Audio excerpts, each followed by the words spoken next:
The Intergalactic Council chamber erupts in raucous laughter as Dennis Robertson, a battle-hardened human soldier, stands before them with Terra, his adopted Saurian daughter.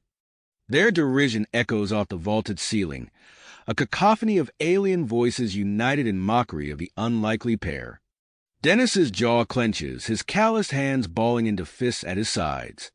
He's faced down plasma cannons and suicide bombers, but this challenge, fighting for his daughter's future, might be his toughest yet. Terra, her scaled skin glistening under the harsh lights, stands tall despite the jeers. Her reptilian eyes, so unlike Dennis's, burn with determination. Silence! The council leader's voice booms, quieting the chamber. Human Robertson, you demand justice for your offspring. But surely you understand the impossibility of your request. A Saurian cannot attend the Galactic Military Academy, let alone one of mixed heritage. Dennis steps forward, his combat boots echoing in the sudden quiet. With all due respect, Council Leader, Terra is more than capable. She's excelled in every test thrown her way. Her heritage is in strength, not a weakness. Murmurs ripple through the gathered aliens. A Vraxian diplomat leans forward, mandibles clicking. You forget your place, human. The Sol Saurian War may be over, but the wounds are fresh. Your kind are barely tolerated here. Dennis feels the weight of centuries of conflict pressing down on him. Earth's victory in the war secured humanity a seat on the Council, but at a terrible cost. The Saurians, once a proud warrior race, now struggle under sanctions and suspicion. Terra represents a bridge between their peoples, but to many, she's an abomination.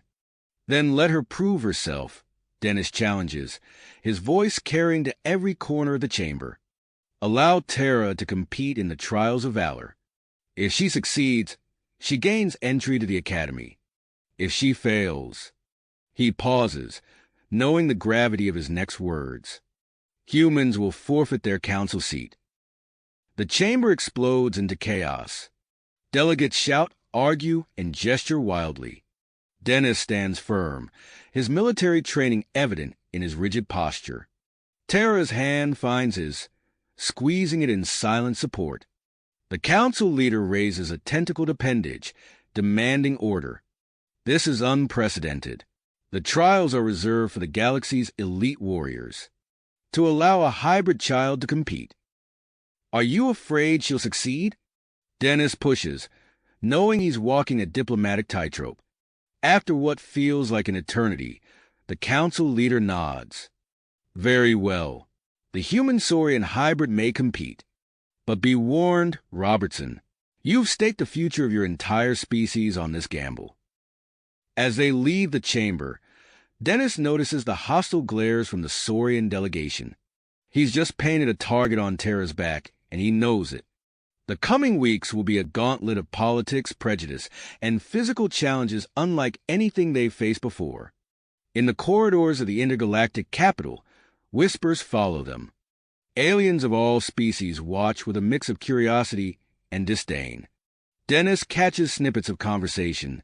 Human arrogance, Saurian pollution, diplomatic incident waiting to happen. Terra walks with her head high, but Dennis sees the toll it's taking. We'll prove them wrong, he murmurs, guiding her through the crowded hallways. I know, Dad, she replies, her voice a mix of Saurian sibilance and human determination. We have to.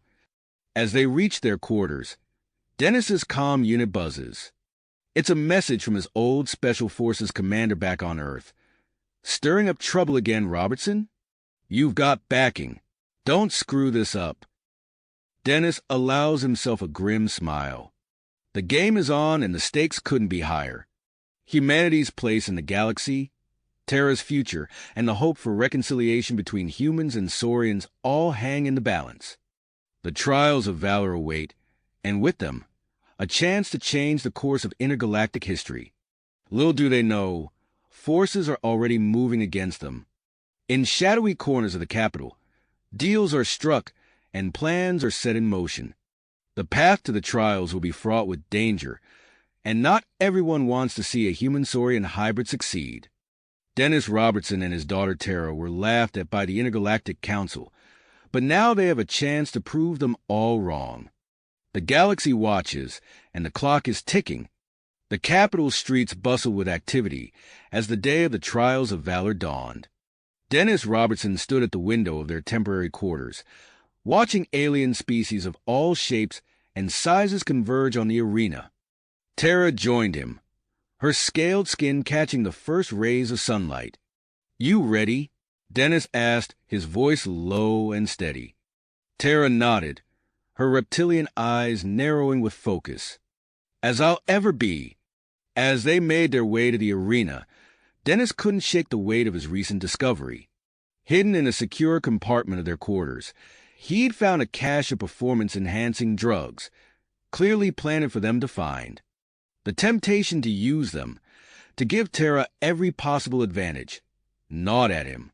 But as he looked at his daughter, head held high despite the hostile glares from passers-by, he knew he couldn't compromise her integrity or the validity of her performance. The arena loomed before them, a massive structure of gleaming metal and pulsing energy fields. Security drones buzzed overhead, their sensors sweeping the crowds. Dennis noted the increased presence of armed guards, a testament to the rising tensions between humans and other species. As they entered the competitors' area, a hulking Zentorian brushed past them, nearly knocking Tara off her feet. The alien general Grokthar turned and fixed them with a cold stare. "Watch where you're going, hybrid," he growled. Dennis stepped forward, but Tara placed a hand on his arm. "It's okay, Dad. I'll prove myself out there." The first trial began without ceremony. Tara found herself facing a sprawling obstacle course that seemed to defy the laws of physics. Gravity shifted, platforms materialized and dematerialized, and holographic hazards sparked with very real danger. From his position in the observation deck, Dennis watched as Tara faltered initially. Her smaller saurian frame struggled against the brutal physical demands of the course. But then something clicked. She began moving with a fluid grace, using her unique physiology to her advantage. Where others bulldozed through, she slipped between obstacles. Her human ingenuity combined with saurian agility as she problem-solved on the fly. Grokthar, standing nearby, leaned forward with interest. Dennis overheard him muttering to an aide, "Impressive.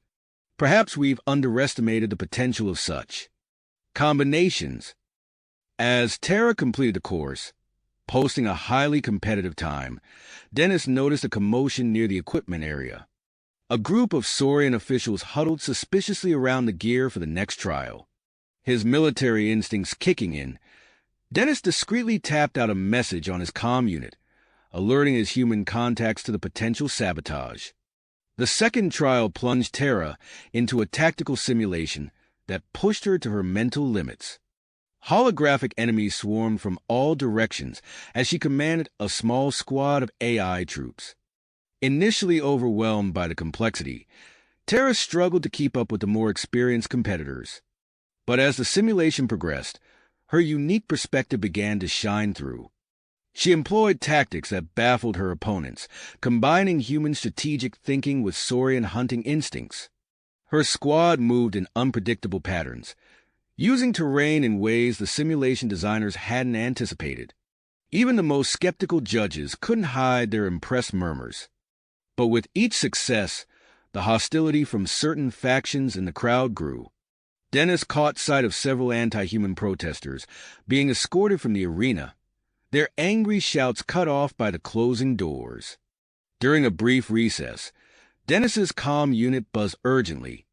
The message made his blood run cold. "Embassy under attack.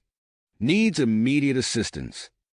He looked at Tara, who was preparing for the final trial, her face set with commitment. The choice tore at him, his duty to protect his people warring with his commitment to his daughter. In the end, there was only one decision he could make. Zilvax. He called to a nearby Arcturian diplomat who had shown them kindness. "I need to leave.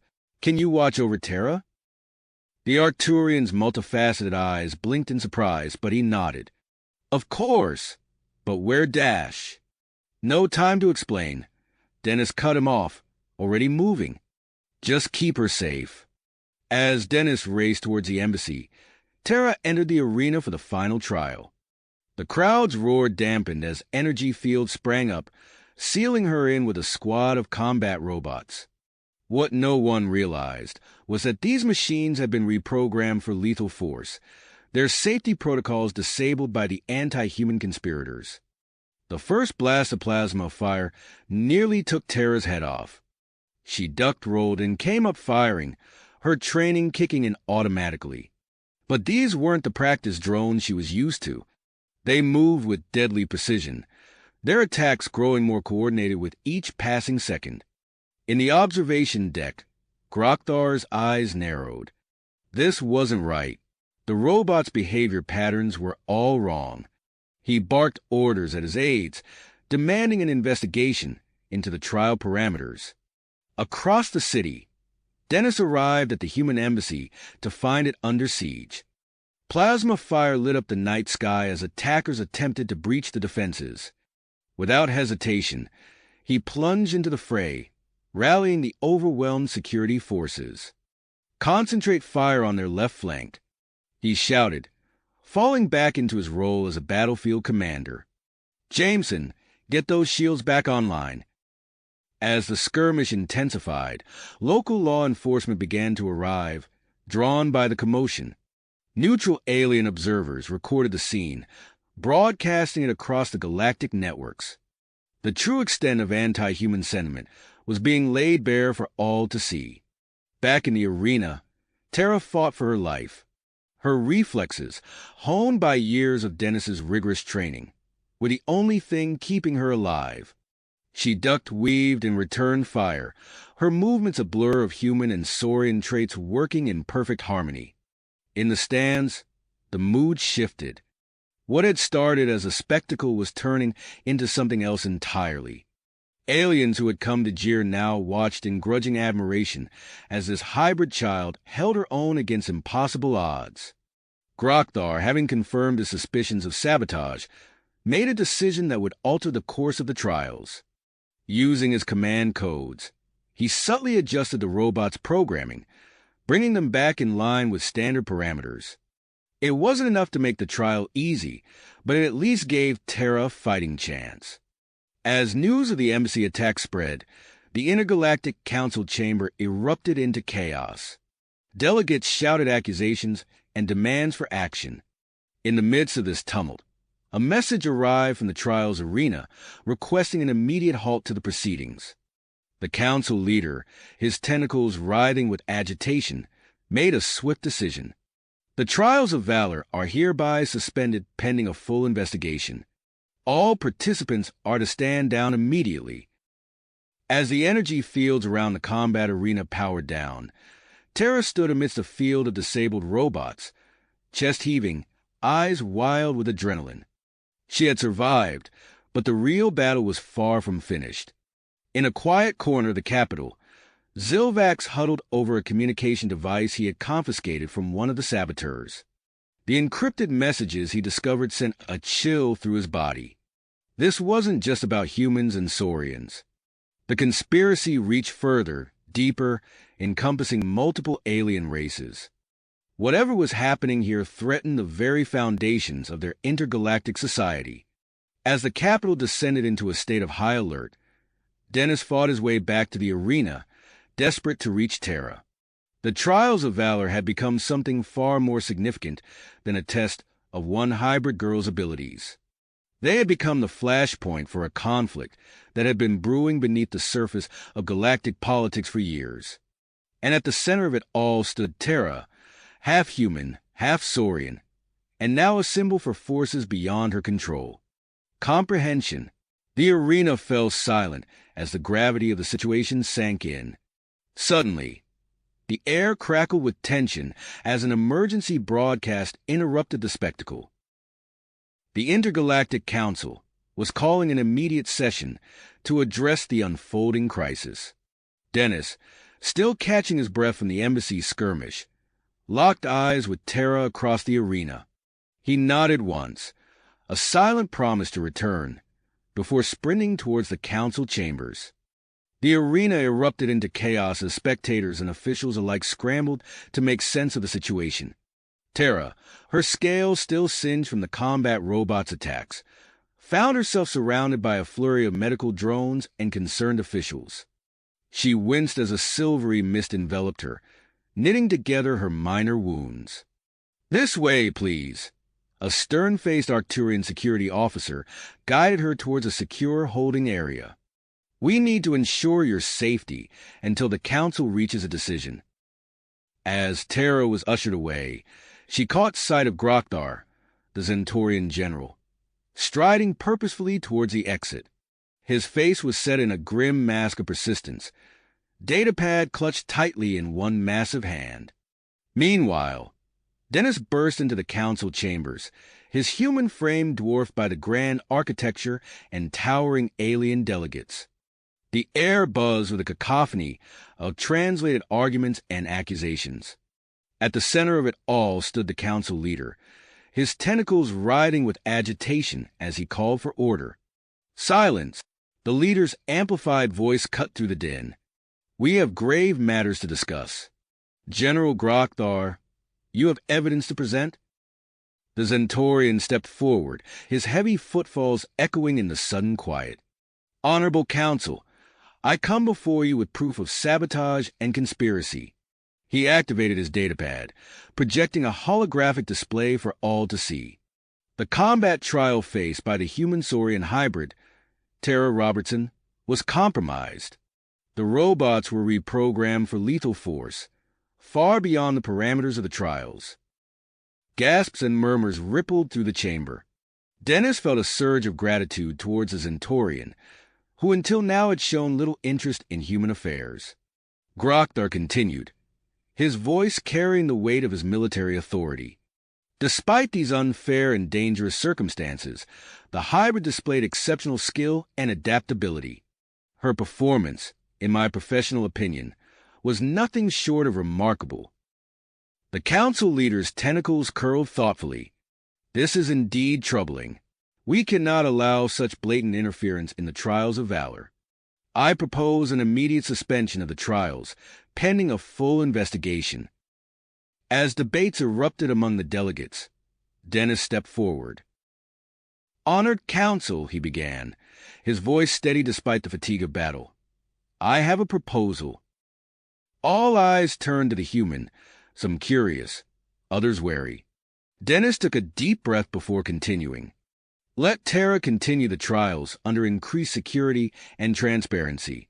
Her success or failure under these conditions would demonstrate the true potential of interspecies cooperation." The chamber erupted into a frenzy of discussion. Some delegates vehemently opposed the idea, while others saw the wisdom in Dennis's suggestion. After what felt like hours of heated debate, the council leader raised his appendages for silence. "We have reached a decision," he announced. "The trials will continue, but under strict new protocols. A multi-species security detail will be assigned to the hybrid participant. Additionally, Dennis Robertson will be granted limited access to the trial's monitoring systems to ensure his daughter's safety." As the council session adjourned, Dennis found himself approached by Zilvax, the Arcturian diplomat who had watched over Terra earlier. The alien's multifaceted eyes darted nervously as he leaned in close. "Mr. Robertson," Zilvax whispered, "I have uncovered something of great importance. The saboteur's communication device contains encrypted data that could expose the entire anti-human network. But we need access to advanced decryption technology on a nearby moon to unlock it." Dennis's mind raced. The information could be crucial in unraveling the conspiracy, but leaving Terra now, with the trials about to resume, felt like an impossible choice. He made his way back to the arena, where he found Terra surrounded by her new security detail. Among them stood a Saurian officer, scales gleaming under the arena lights, who introduced himself as Klex. "Dad!" Tara called out, her voice a mix of relief and perseverance. What's happening? Are the trials continuing? Dennis pulled her aside, explaining the situation in hushed tones. He told her about the council's decision, the new security measures, and finally, the lead that Zilvax had uncovered. Tara's eyes widened as she processed the information. You have to go, she said firmly. This is bigger than just me or the trials. I can handle whatever they throw at me here. Pride swelled in Dennis's chest, tempered by the ache of leaving her to face the challenges alone. Are you sure? He asked, searching her face for any sign of doubt. I'm sure, Dad, Tara replied, her voice steady. Go uncover the truth. I'll show them what a hybrid can do. With a final, fierce hug, Dennis reluctantly left Tara's side. He joined Zilvax, and together they slipped away from the arena, bound for the moon facility that might hold the key to unraveling the conspiracy. As their transport lifted off, Dennis caught a glimpse of the arena on the monitor.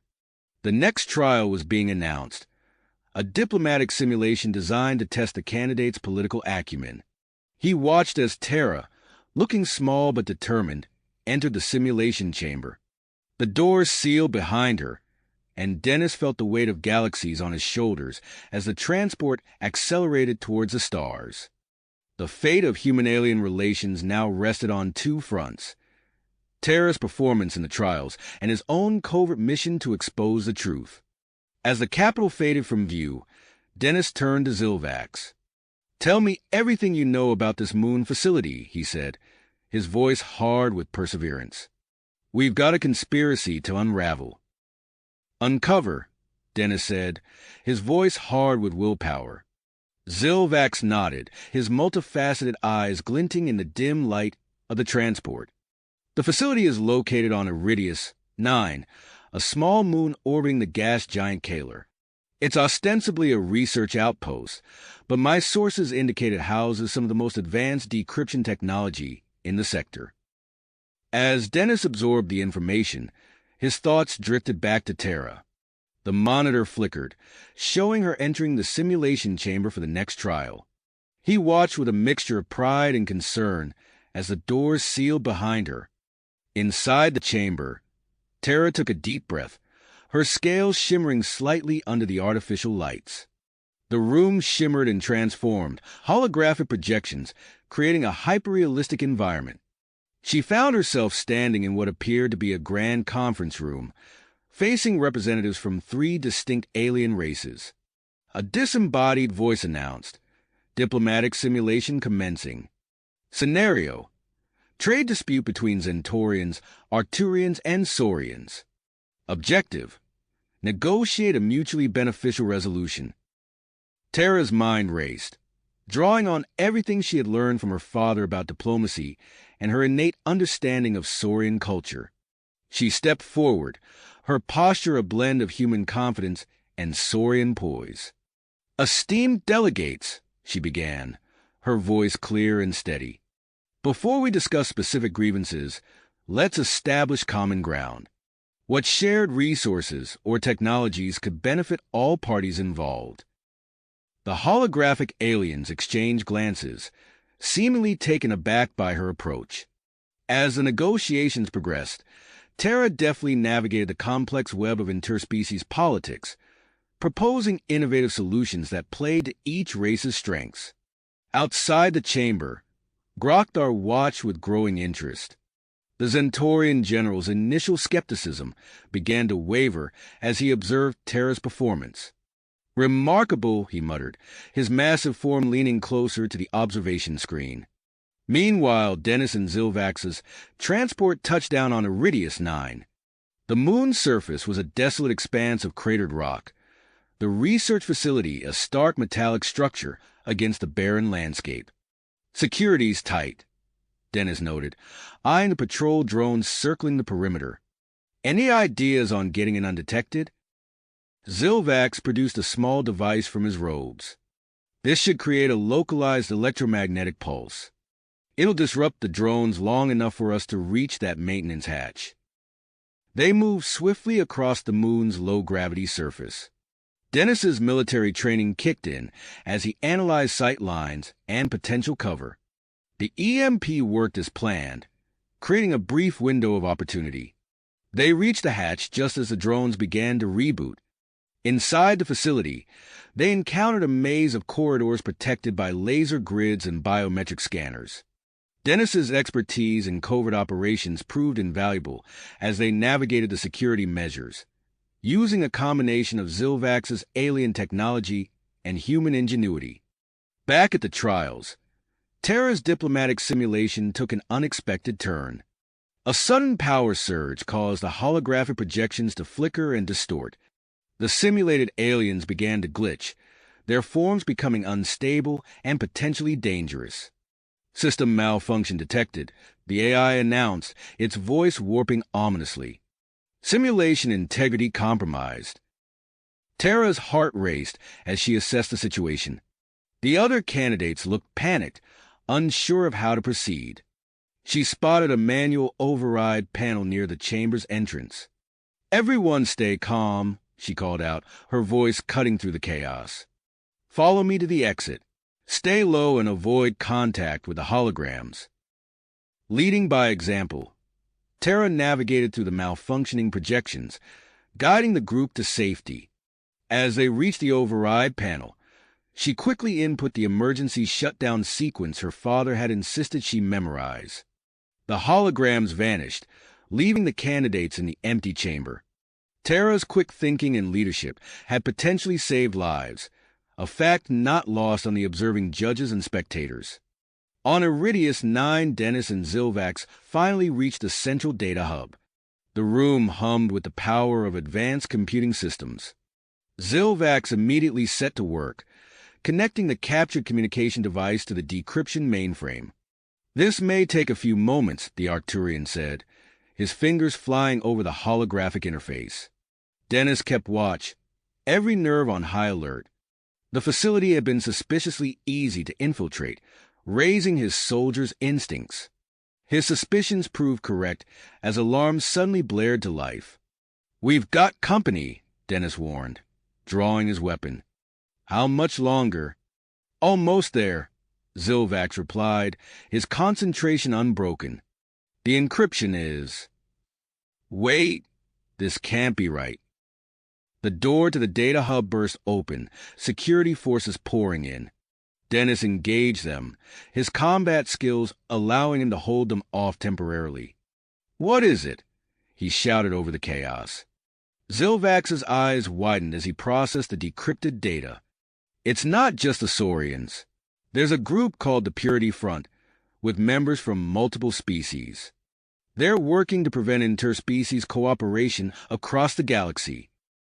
As Dennis fought to keep the security forces at bay, Zilvax began transmitting the crucial data to the Intergalactic Council.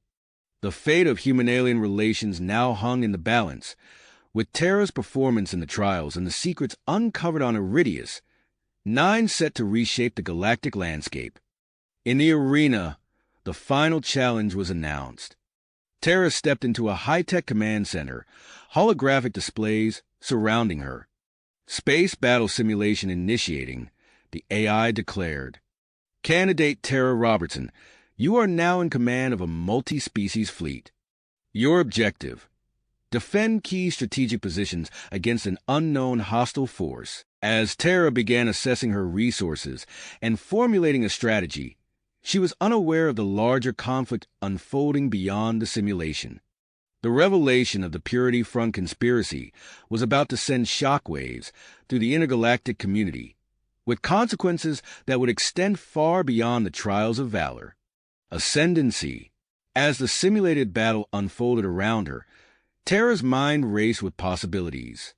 The diverse alien fleet under her command represented a microcosm of the challenges facing the galaxy at large. She knew that victory here could resonate far beyond the confines of this virtual arena.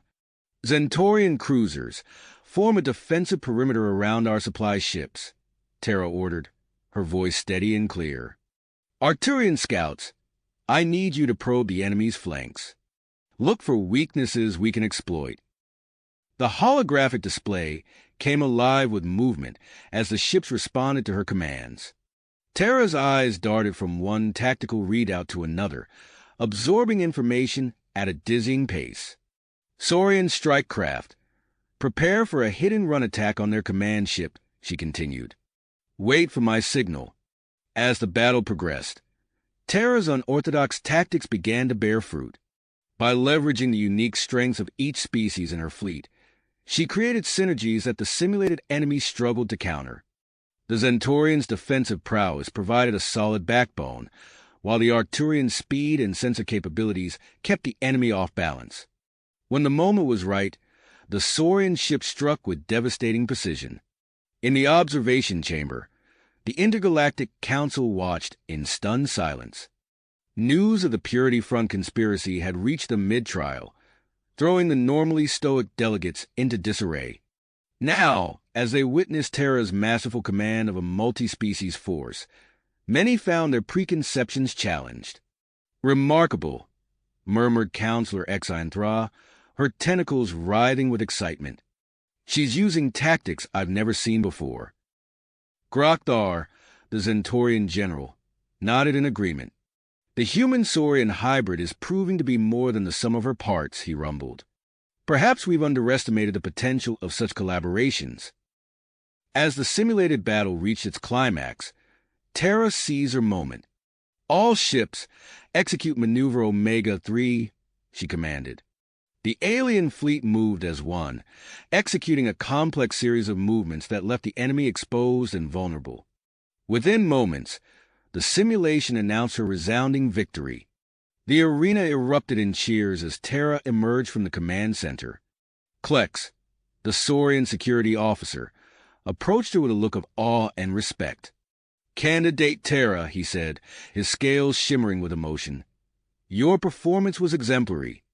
I can no longer stand by while my own people perpetuate discrimination against hybrids like yourself."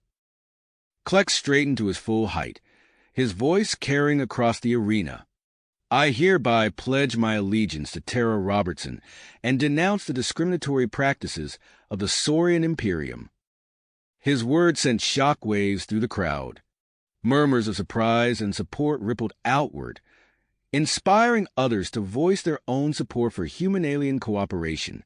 Meanwhile, on Aridus 9, Dennis and Zilvax found themselves in the thick of the action as a human-alien task force stormed the facility. Alarms blared and energy weapons flashed as they fought their way through corridors alongside their new allies. "This way!" shouted a familiar voice.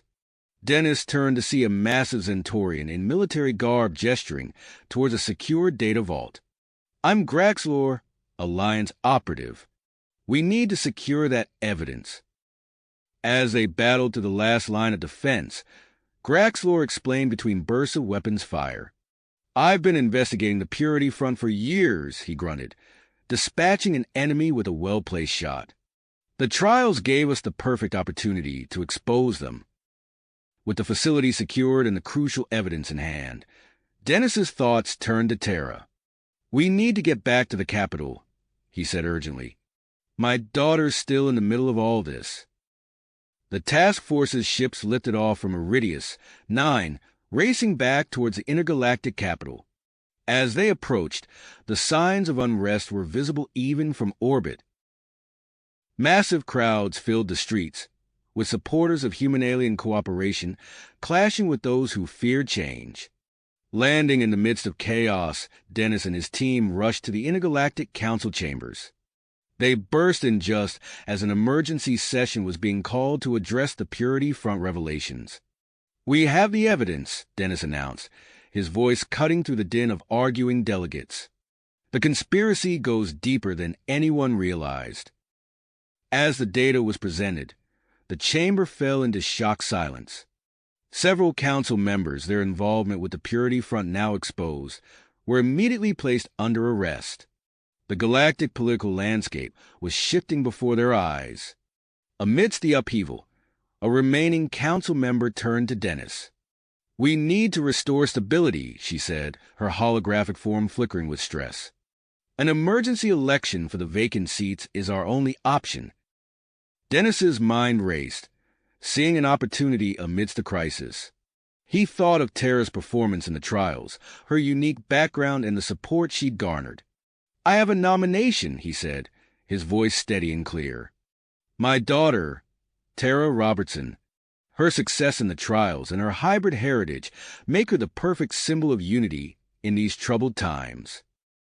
The chamber erupted in a cacophony of voices, some supportive, others outraged. As the news spread, the unrest in the streets intensified. Supporters rallied behind Tara's nomination, while opponents redoubled their efforts to maintain the status quo. As preparations for the emergency election began, Dennis received an urgent communication. Intelligence reports indicated that a radical faction of the Purity Front was planning a large-scale attack on the Capitol, aiming to disrupt the election and preserve species segregation. Drawing on his military experience, Dennis found himself tasked with organizing the Capitol's defenses. He assembled a diverse team, including Graxlor and the newly loyal Klex, determined to protect the democratic process at all costs. While Dennis fortified the Capitol, Tara faced the daunting challenge of a political campaign. Thrust into the spotlight, she navigated a maze of alien political systems and faced intense scrutiny from all sides. "Your stance on interspecies trade regulations?" demanded a Zentorian journalist, their compound eyes gleaming with intensity. Tara took a deep breath, channeling the diplomatic skills she'd honed during the trials. "I believe in fair and open trade that benefits all species," she began, her voice steady despite the pressure. "But we must also protect vulnerable economies from exploitation."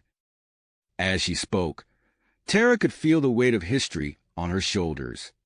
She knew that her words and actions now could shape the future of human-alien relations for generations to come. With Election Day looming, tensions in the Capitol reached a fever pitch. Dennis and his security team worked tirelessly, following leads and strengthening defenses.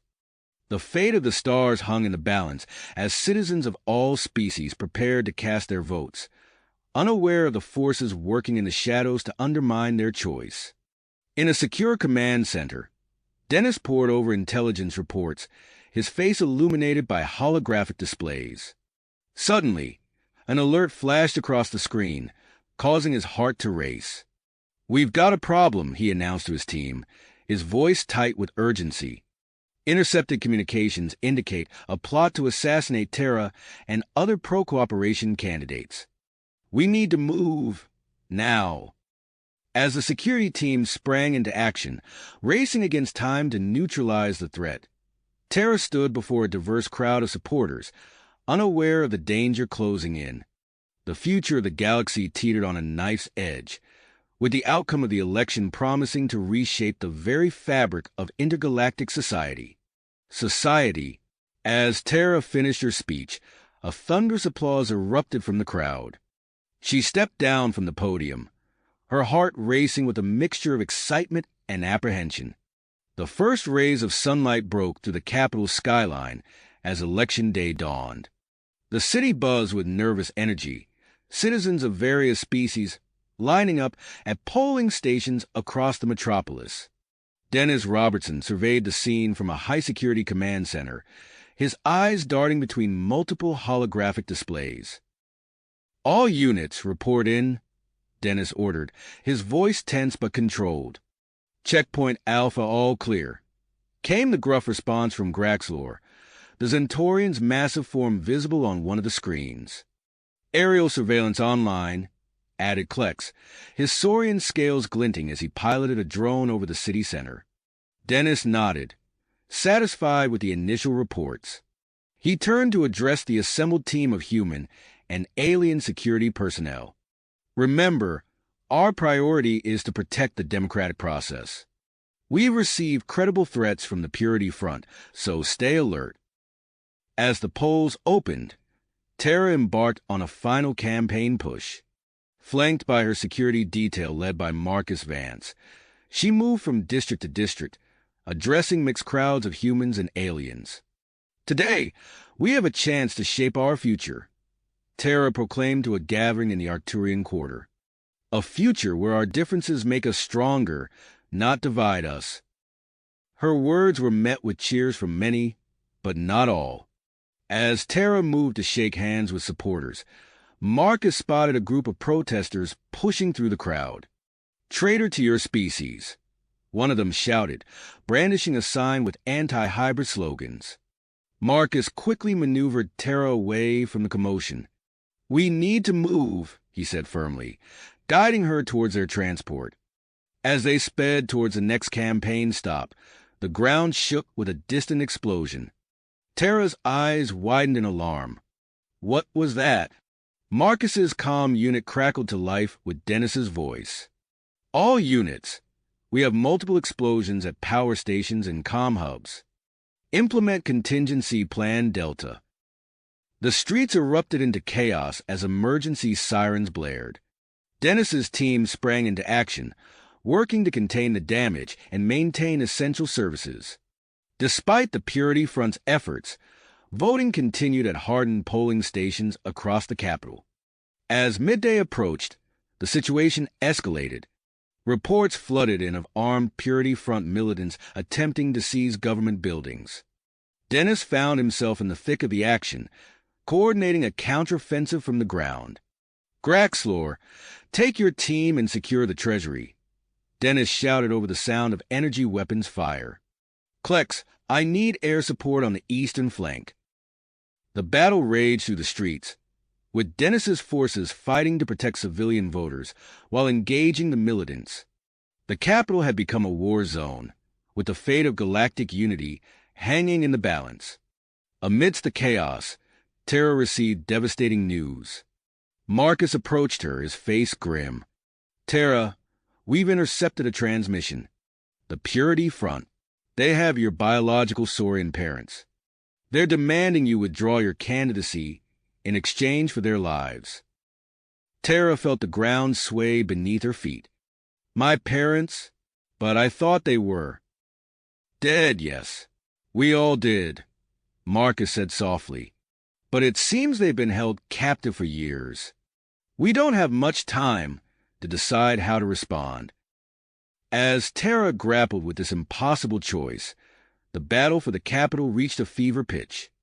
The Purity Front militants pushed closer to the government district, threatening to overrun Dennis's defenses. Suddenly, the sky filled with the imposing silhouettes of Zentorian warships. General Grokthar's voice boomed over the city-wide communication system. "Attention, citizens of the intergalactic capital. The Zentorian peacekeeping force has arrived to restore order and protect the democratic process." The tide of battle began to turn as Grokthar's elite forces engaged the Purity Front militants. Dennis seized the opportunity, assembling a strike team for a daring mission.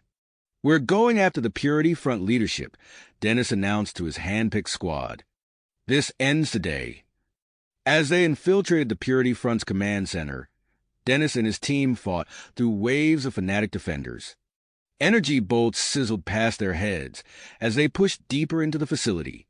Finally, they breached the inner sanctum, only to find themselves face to face with a shocking truth. The Purity Front's leadership council included high-ranking officials from multiple alien races, their faces twisted with hatred and fear. "You fools," spat a Zentorian leader, his compound eyes gleaming with malice. "Don't you see? Mixing our species will destroy everything we've built." Dennis raised his weapon, his voice steady. "No, it's your hatred that's destroying us. And it ends now." As the polls closed and vote counting began, the Purity Front launched a desperate final assault on the Central Election Headquarters. Dennis's security forces, bolstered by Grokthar's peacekeepers and volunteers from various alien races, formed a last line of defense. The battle raged on, a microcosm of the larger struggle for the galaxy's future. Humans and aliens fought side by side, their cooperation a living refutation of the Purity Front's ideology. As night fell, the air crackled with tension and the aftermath of energy weapons. The fate of Terra's candidacy, the election results, and the future of human-alien relations hung in the balance. The galaxy held its breath, waiting to see which vision of the future would prevail. As the first light of dawn crept over the horizon, the sounds of battle finally began to fade. Dennis Robertson stood atop a partially damaged building, surveying the war-torn capital. The acrid smell of energy weapon discharge hung in the air, mingling with the dust and debris of the previous night's conflict. His comm unit crackled to life. "Sir, we've secured the last Purity Front stronghold in the Eastern District," reported a weary but triumphant Graxlor. Dennis nodded, allowing himself a moment of relief. "Good work. Maintain your positions and assist with civilian evacuation." As he made his way down to street level, Dennis saw the true extent of the damage. The once pristine streets were now littered with debris and makeshift barricades. Beings of all species worked together to clear rubble and tend to the wounded, a living testament to the very unity the Purity Front had sought to destroy. Suddenly, a hush fell over the crowd. All eyes turned to the massive holoscreens positioned throughout the city. The chief election official, a statuesque Arcturian, appeared on screen. "Citizens of the intergalactic community," the official began, her voice calm but tinged with exhaustion. "After a night of unprecedented challenges, I can now confirm that the final election results have been tabulated and verified." Dennis held his breath, acutely aware of the weight of this moment. Tara Robertson has been elected to the Intergalactic Council, along with several other pro-cooperation candidates from various species. A roar of approval erupted from the gathered crowd. Humans embraced Centaurians, Saurians clasped hands with Arcturians. For a moment, the joy of victory overcame the fatigue of battle. But Dennis's celebration was short-lived. His comm unit buzzed again, this time with an urgent medical alert. His heart sank as he read the message. Marcus Vance, Terra Security Detail Leader, had been critically injured by a Purity Front sniper during the final assault on the election headquarters. Dennis raced through the streets, commandeering a hover transport to reach the advanced medical facility where Marcus had been taken. As he burst through the doors, he saw a team of human and alien doctors working feverishly over Marcus's still form. "How is he?" Dennis demanded, his voice hoarse with concern. A Centaurian doctor turned to him, her compound eyes reflecting the gravity of the situation. "We're doing everything we can, Mr. Robertson. The next few hours will be critical." Torn between his concern for Marcus and his duty to the newly elected council, Dennis made a difficult decision. He squeezed Marcus's hand, whispering, "Hold on, old friend. We need you in this fight." With a heavy heart, Dennis left the medical facility and headed towards the partially destroyed Purity Front Command Center.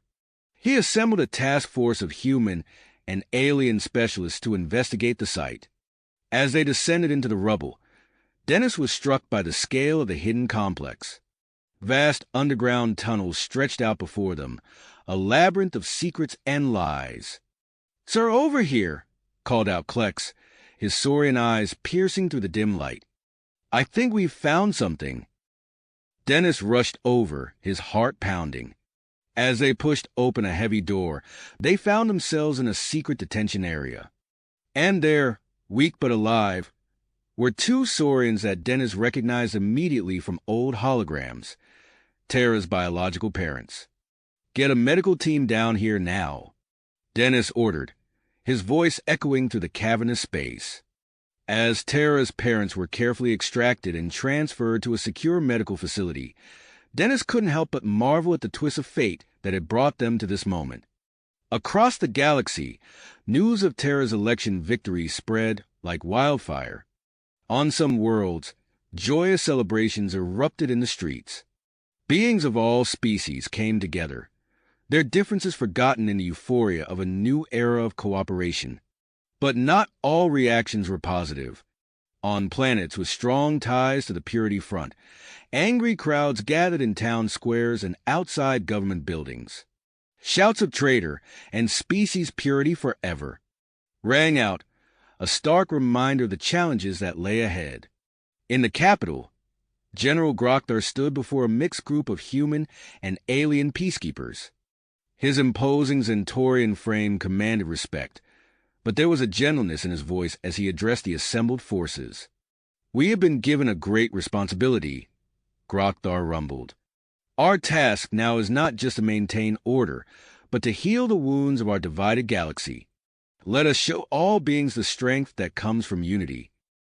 As the peacekeepers dispersed to begin their duties, a group of scientists and engineers gathered in a hastily repurposed laboratory.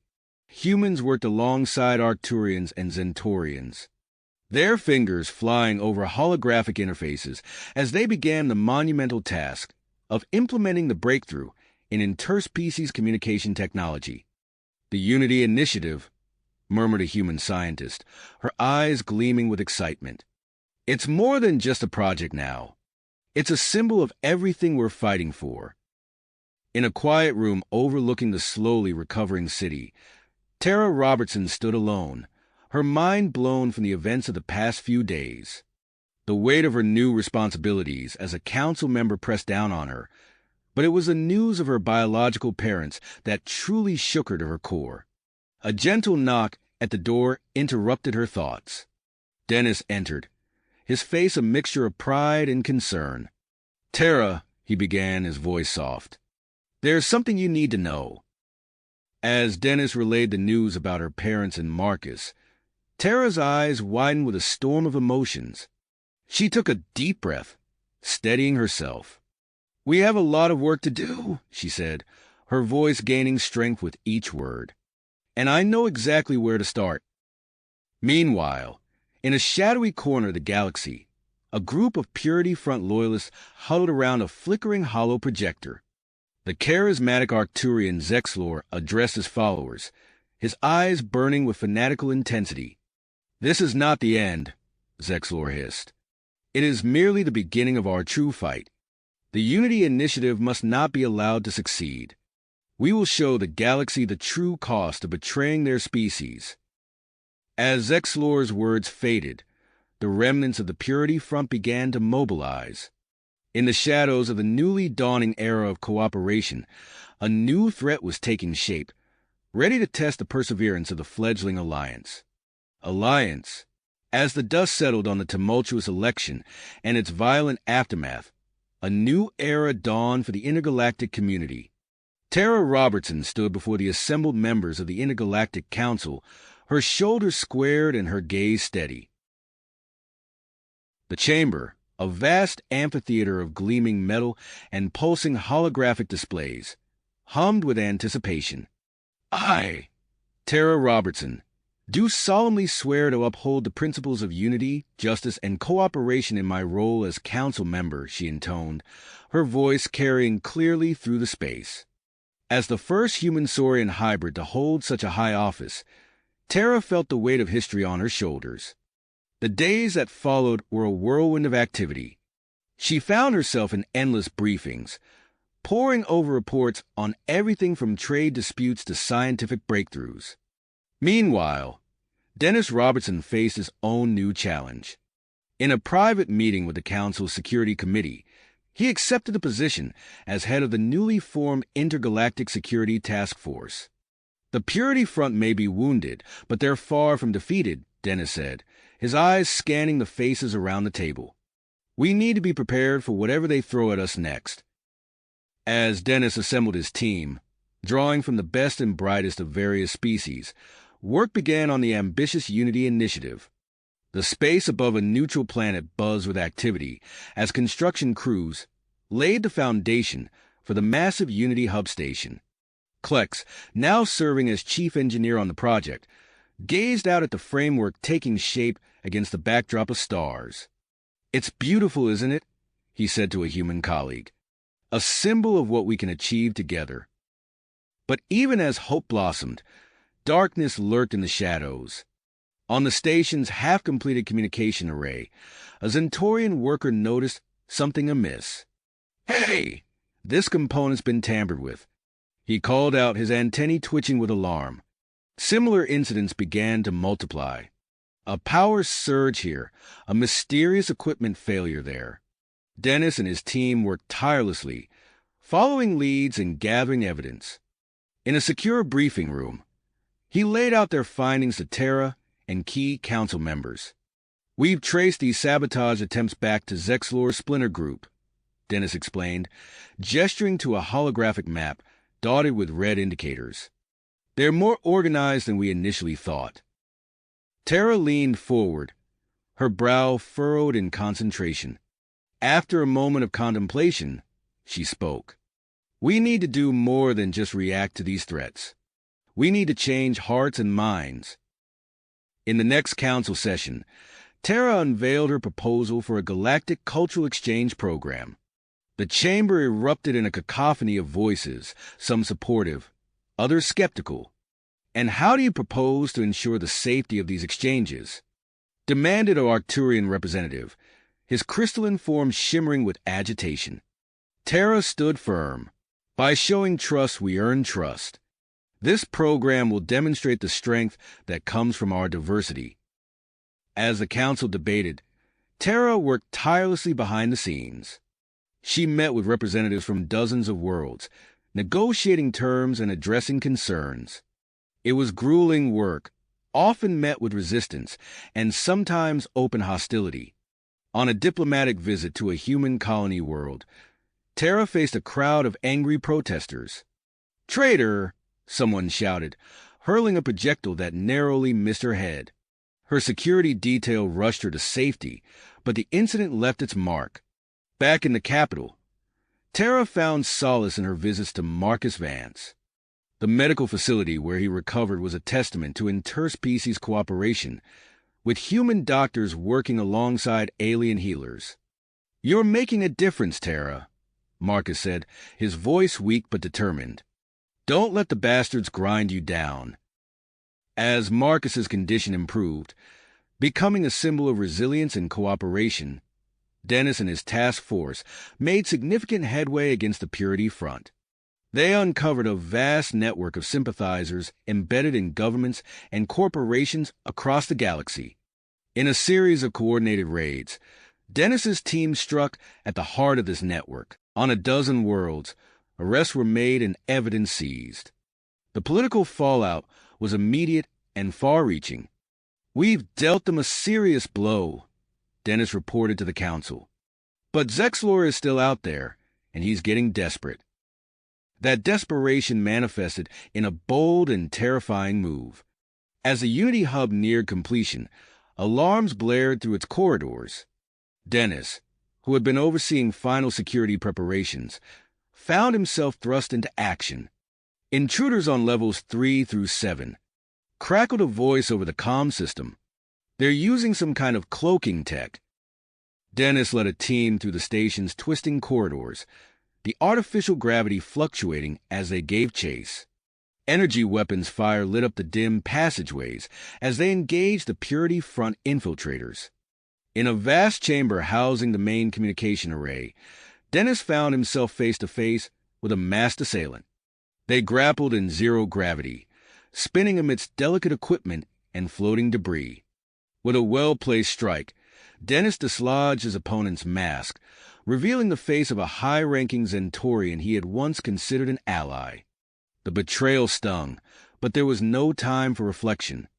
As the last of the attackers were subdued or driven off, the extent of the damage became clear. The communication array, the heart of the Unity Initiative, lay in ruins.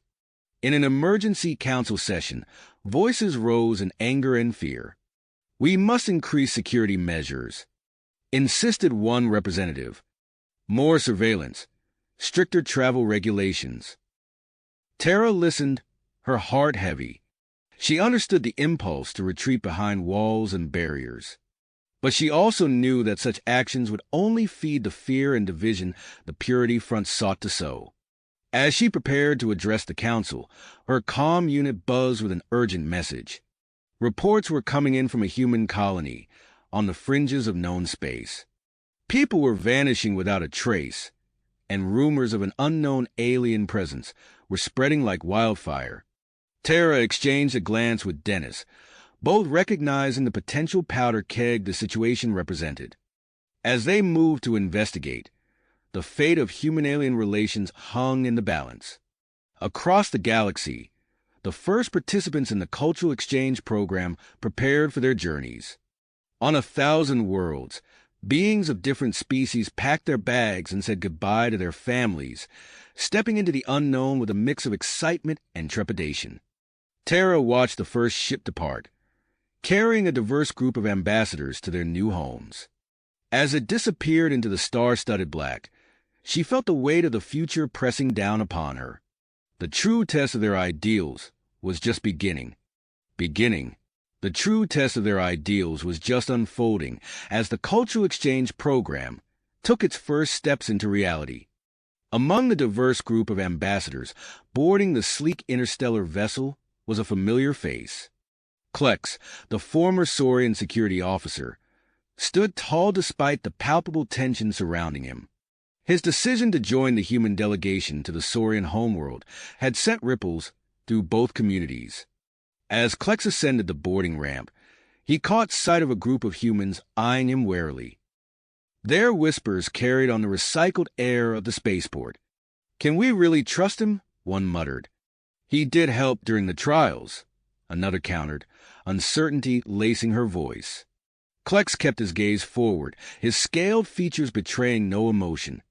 He had anticipated this reaction, but it did little to ease the weight in his chest. As he settled into his quarters aboard the ship, he allowed himself a moment of reflection. "This is necessary," he murmured to himself, running a clawed hand over the smooth surface of his data pad.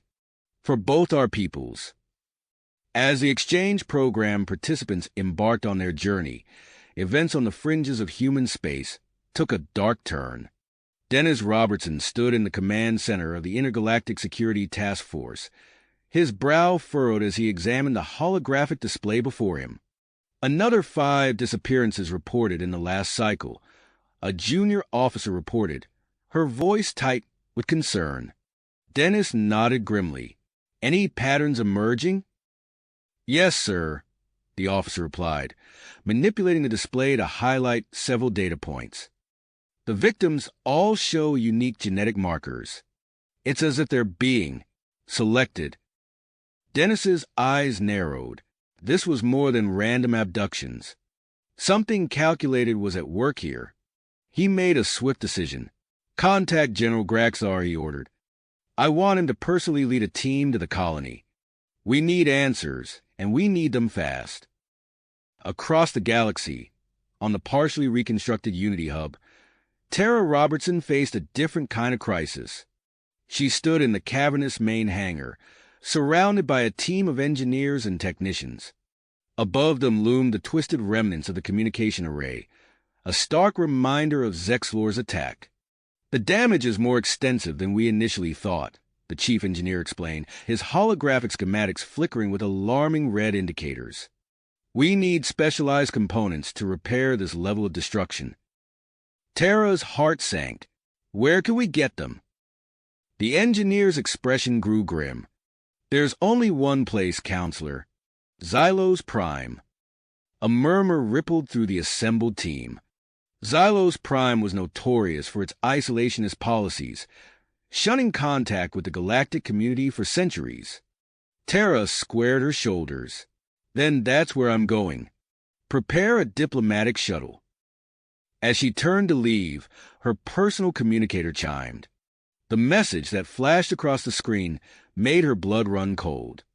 It was from the medical facility where her biological Saurian parents were recovering. Minutes later, Tara stood by their bedsides, her heart pounding from the revelation they had just shared. "A Saurian extremist group?" she repeated, struggling to process the information. "They forced you to give me up?" Her Saurian father nodded weakly. "We had no choice. They threatened not just us, but you as well. We couldn't risk your safety." We believe they may have ties to the current Purity Front movement, her mother added, her scaled hand gripping Tara's tightly. Tara's mind raced. This changed everything. The personal suddenly became political in a way she had never anticipated. As she left the medical facility, her communicator chimed again. This time, it was Dennis. Tara, we've got a situation on the colony world. His voice crackled through the speaker. A young colonist escaped his captors. His description of them, it doesn't match any known species in our database. Tara felt the weight of responsibility settle even more heavily on her shoulders. I'm on my way to the council chambers now. We need to address this immediately. As she hurried through the corridors of the Unity Hub, Tara's mind whirled with the implications of these new developments. The cultural exchange program, the attacks on Unity Hub, the mysterious abductions, and now the revelation about her own past. All these threads were weaving together into a tapestry of crisis that threatened to unravel the fragile peace they had worked so hard to achieve. In the council chambers, heated debate erupted as news of the unknown alien species spread.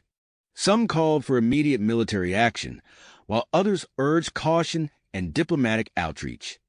Amidst the chaos, Tara's voice cut through the noise. We must approach the situation with both caution and open minds. We cannot let fear drive us to hasty action. As the council deliberated, reports began flooding in from across the galaxy. Zexlor's Splinter Group had launched a coordinated series of cyber attacks, targeting crucial infrastructure across multiple star systems. Power grids flickered, transportation networks ground to a halt, and communication relays fell silent. On the Saurian homeworld, Klex found himself at the center of a growing storm. Conservative Saurian factions took to the streets, their angry voices rising in protest against his presence. "Traitor," they shouted, their scales jam-packed with fury. "You betray your own kind." Klex stood firm, his conviction unwavering despite the hostility surrounding him. He knew that his actions here could be the key to changing hearts and minds, to building the bridge between species that was so desperately needed. As these crises unfolded across the galaxy, a new message arrived from General Graxthar on the human colony world. His voice was tight with urgency as he relayed his findings to Dennis and the Council. "The unknown aliens," he reported, his antennae twitching with agitation. "They may be refugees. We've found evidence suggesting they're fleeing from something big." The council chamber fell silent as the implications of this news sank in. The galaxy, it seemed, faced not just one threat, but potentially two. As they grappled with this new information, the future of interspecies cooperation, and perhaps the fate of all known civilizations, hung in the balance. The tension in the council chamber was palpable as the gravity of the situation sank in. Dennis Robertson's voice cut through the silence. "We need to act now," he said, his tone brooking no argument. "I'm initiating Operation Frontier Shield." The council members exchanged glances, some curious, others wary. Dennis quickly outlined his plan for a fleet of advanced scout ships crewed by mixed-species teams to gather intelligence on the unknown aliens and the potential threat beyond. As the council debated the merits of Frontier Shield, Tara's mind raced. The damage to Unity Hub's communication array was a critical weakness they couldn't afford. She stepped forward, her decision made. "While we prepare our defenses, we must also repair our ability to communicate," Tara announced. "I'll lead a diplomatic mission to Zoria Prime to secure the components we need." Murmurs rippled through the chamber. Zoria Prime was notoriously isolationist, its people known for their advanced quantum communications technology and their deep-seated mistrust of outsiders. "Are you sure that's wise?" asked a Zentorian representative, his luminescent skin pulsing with concern. Tara nodded firmly. "It's necessary. We need those components, and this crisis presents an opportunity to bring the Zolorians into the galactic community." As the council session adjourned, Tara found herself face to face with Marcus Vance. His recovery had been remarkable, and he stood tall, his eyes sharp and alert. "I hear you're going on a diplomatic mission," Marcus said, a hint of a smile playing at the corners of his mouth. "Need a security chief?" Terra couldn't help but return his smile. "I thought you'd never ask." Within hours, Terra's team was assembled and boarding their sleek diplomatic vessel.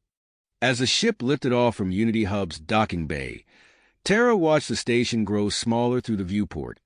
The damage to the communication array was clearly visible, a stark reminder of the stakes of their mission. Meanwhile, on the human colony world, General Graxter led his team through dense jungle foliage. The heat was oppressive, and strange alien bird calls echoed through the trees. Suddenly, one of his officers called out, "Sir, over here." Graxter hurried over, his antennae twitching in anticipation. As he pushed through a curtain of vines, he found himself staring at a structure that was decidedly not of human origin. The abandoned outpost of the unknown aliens was a marvel of organic architecture, seeming to grow out of the jungle itself. Its surface shimmered with an iridescent sheen that seemed to absorb and reflect the surrounding foliage. "Proceed with caution," Graxar ordered as his team began to explore the interior. Inside, they found a treasure trove of advanced technology. Holographic displays flickered to life as they moved through the rooms, showing star charts of breathtaking detail and complexity. "By the void," whispered Graxar's second-in-command. "They've been watching us. All of us." The star charts showed not just human colonies, but worlds belonging to every known species in the Intergalactic Alliance. Some of the data points dated back centuries. As Graxar's team delved deeper into the outpost's secrets, Dennis was overseeing the launch of the Frontier Shield Fleet from Unity Hub. The scout ships, each a pinnacle of cooperative engineering between species, streaked away into the darkness of space. On the bridge of the lead ship, a human captain named Alarichin stood shoulder to shoulder with her Arcturian first officer, Zoria. As they pushed their ship to its limits, the crew worked in perfect harmony, a living example of what the Intergalactic Alliance could achieve. Days later, Terra's diplomatic vessel dropped out of FTL on the outskirts of the Zolorian system. The planet Zoria Prime hung before them, a shimmering orb of deep purples and blues. "We're being hailed," reported the communications officer, a note of surprise in his voice. A holographic image flickered to life in the center of the bridge. A Zolorian appeared, its crystalline form refracting the light in mesmerizing patterns. "Intergalactic Alliance vessel." The Zolorian's voice resonated with a musical quality. "You are not welcome here. Leave immediately." Terra stepped forward, her posture radiating calm authority. "I am Counselor Terra Robertson of the Intergalactic Alliance. We come in peace, seeking aid in a matter of galactic importance." The Zolorian's crystalline form shifted, its facets rearranging in what might have been an expression of curiosity. "Your request is denied, Counselor. Zoloria does not involve itself in the affairs of other worlds." "Please," Terra pressed, "we request just one meeting to explain our situation. The fate of countless lives hangs in the balance." There was a long pause, the Zolorian's form pulsing with internal light, as it considered. Finally, it spoke. "One meeting, with a mid-level official named Zilfax. Nothing more." As the hologram winked out, Terra exchanged a glance with Marcus. It wasn't much, but it was a start. As Terra's team prepared for their delicate negotiations on Zoria Prime, the Frontier Shield Fleet pushed deeper into uncharted space. On the bridge of the lead ship, Captain Chen's eyes widened as new data scrolled across her console. "Zoria," she called to her Arcturian first officer. "Are you seeing this?" Zoria leaned in, his compound eyes rapidly processing the information. "Affirmative, Captain. These energy signatures. They're massive. At the very edge of their sensor's range, something vast was moving, something that dwarfed anything in the known galaxy's combined fleets. As Chun prepared to send an urgent communique back to Unity Hub, a chilling thought crossed her mind. Whatever was out there, it was headed straight for Alliance space. The pieces of a cosmic puzzle were falling into place, each revelation bringing with it new questions and dangers. As Terra prepared to step onto Zalorian soil, as Graxtar's team unearthed more secrets in the alien outpost, and as the Frontier Shield Fleet faced an unknown threat, the fate of the galactic realm hung in a precarious balance. As the implications of this new information sank in, an urgent message flashed across the Council's main display. Dennis Robertson's face appeared, his expression grim. "Council members, I have critical information from Operation Frontier Shield," he announced, his voice tight with tension. "Our scout ships have detected a massive fleet approaching from unexplored space. The technology, it's beyond anything we've ever encountered." The council chamber erupted into a cacophony of voices, each member trying to speak over the others. Terra raised her hand, silencing the room with her authoritative presence. "Dennis, what's our current defensive capability?" she asked, her mind already racing through potential scenarios. "I've initiated mobilization of defense forces across multiple star systems," Dennis replied. "But we're spread thin. This threat, it's unlike anything we've faced before." As the Council grappled with this alarming news, Terra's diplomatic vessel approached Zoria Prime. The planet's swirling purples and blues filled the view screen, a stark contrast to the tension aboard the ship. Marcus Vance stood at Terra's side, his posture rigid. "Counselor, I've received some disturbing intelligence," he said in a low voice. "There may be Purity Front infiltrators on Zoria Prime. I'm implementing heightened security measures for our mission." Terra nodded, her expression grave. "Good work, Marcus. We can't afford any complications, not with what's at stake." As they prepared for their crucial meeting with the Zalorian High Council, Terra's team worked tirelessly, analyzing data and preparing their diplomatic approach. Hours before the scheduled meeting, a junior analyst burst into Terra's quarters, his face pale. "Counselor, we've uncovered a plot to sabotage the negotiations," he reported breathlessly. "The conspiracy traces back to a high-ranking Zalorian official named KY Arzoff. He's a long-time Purity Front sympathizer." Terra's mind raced, weighing their options. After a moment of intense deliberation, she made her decision. "We're going to confront KY Arzoff directly," she announced to her stunned team. "Marcus, prepare the evidence. We're taking this to him now." The confrontation unfolded in the heart of the Zalorian capital, a city of crystalline spires and shimmering streets. KY Arzoff, cornered by Terra's accusations and the evidence presented by Marcus, reacted with unexpected violence. In a swift move, he took several Zalorian officials hostage, barricading himself in a nearby research facility. "Stay back." KY Arzoff's voice rang out, amplified by the facility's communication system. "I'll destroy everything if you come any closer." Years of research, gone in an instant. Terra stepped forward, her hands raised in a placating gesture.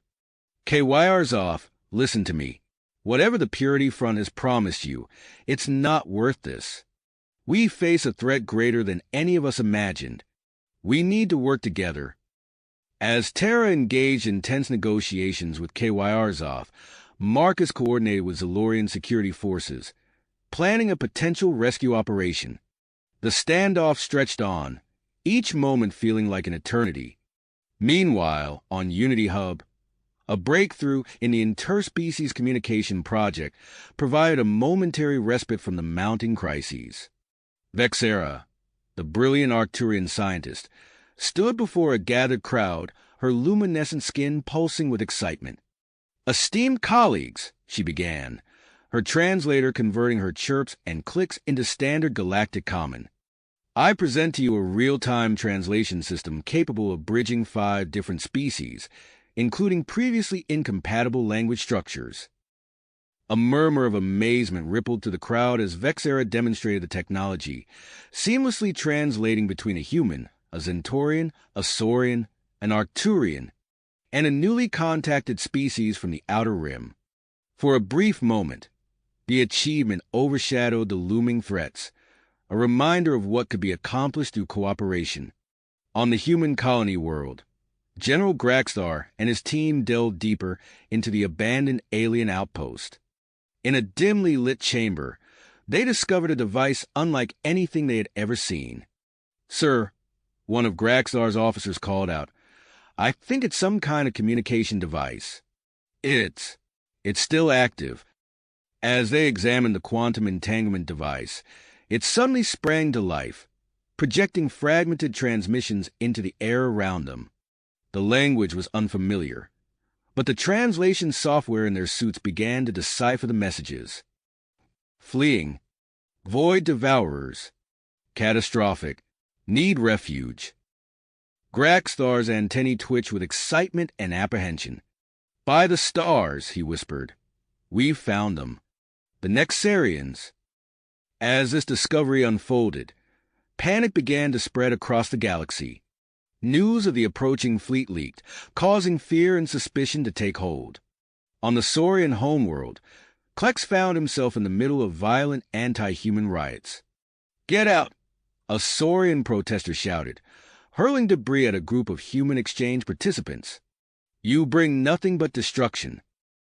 Klex intervened, shielding the humans with his own body. "Stop this madness," he called out to his fellow Saurians. "These humans are not our enemies. We must stand together." Using his unique position and the respect he had earned, Klex managed to lead the human group to safety in a fortified embassy compound. As they barricaded the doors, he couldn't help but wonder how many similar scenes were playing out across the galaxy. Back on Unity Hub, Dennis Robertson stood before the Intergalactic Council, his face set with purpose. "We've faced threats on multiple fronts," he declared. "The approaching fleet, the Purity Front, and now this chaos spreading across our worlds. I propose the formation of an intergalactic defense coalition. Only by combining our strengths can we hope to survive what's coming." As council members debated the proposal, a message came through from the human colony world. It concerned Alex Kennedy, the young colonist who had escaped the Nexarian abductors. The report detailed strange abilities he had begun to exhibit, including an uncanny intuition about the movements of the approaching fleet. Dennis's eyes widened as he read the report. "Bring him to Unity Hub immediately," he ordered. His abilities could be crucial in the coming conflict. As the galaxy teetered on the brink of unprecedented crisis, Terra's negotiations with KYR's on Zoria Prime reached a critical point. She could see the conflict in his eyes, the fear warring with deeply held beliefs. "KYR's, Terra said, her voice firm but compassionate. "I understand your fear, but isolating ourselves is not the answer. The threat we face will consume us all if we don't stand together." For a tense moment, the outcome hung in the balance. Then, slowly, KYR's lowered his weapon. "Perhaps," he said, his voice barely above a whisper, "perhaps we have been wrong." As the hostages were released and KYR's surrendered, Terra felt a glimmer of hope. It was a small victory, but a significant one. With the Zolorian government now fully backing the Intergalactic Defense Coalition and providing the needed components for Unity Hub, they had taken a crucial step forward. But as Terra prepared to return to Unity Hub, reports came in of the Void Devourer's fleet entering the outer reaches of charted space. The battle for the galaxy's future was about to begin, and the fate of all species hung in the balance. Balance. The weight of responsibility pressed down on Terra as she boarded her ship, leaving the crystalline spires of Zoria Prime behind. With the crucial components secured and the Zolorian government's support, a glimmer of hope pierced through the looming darkness.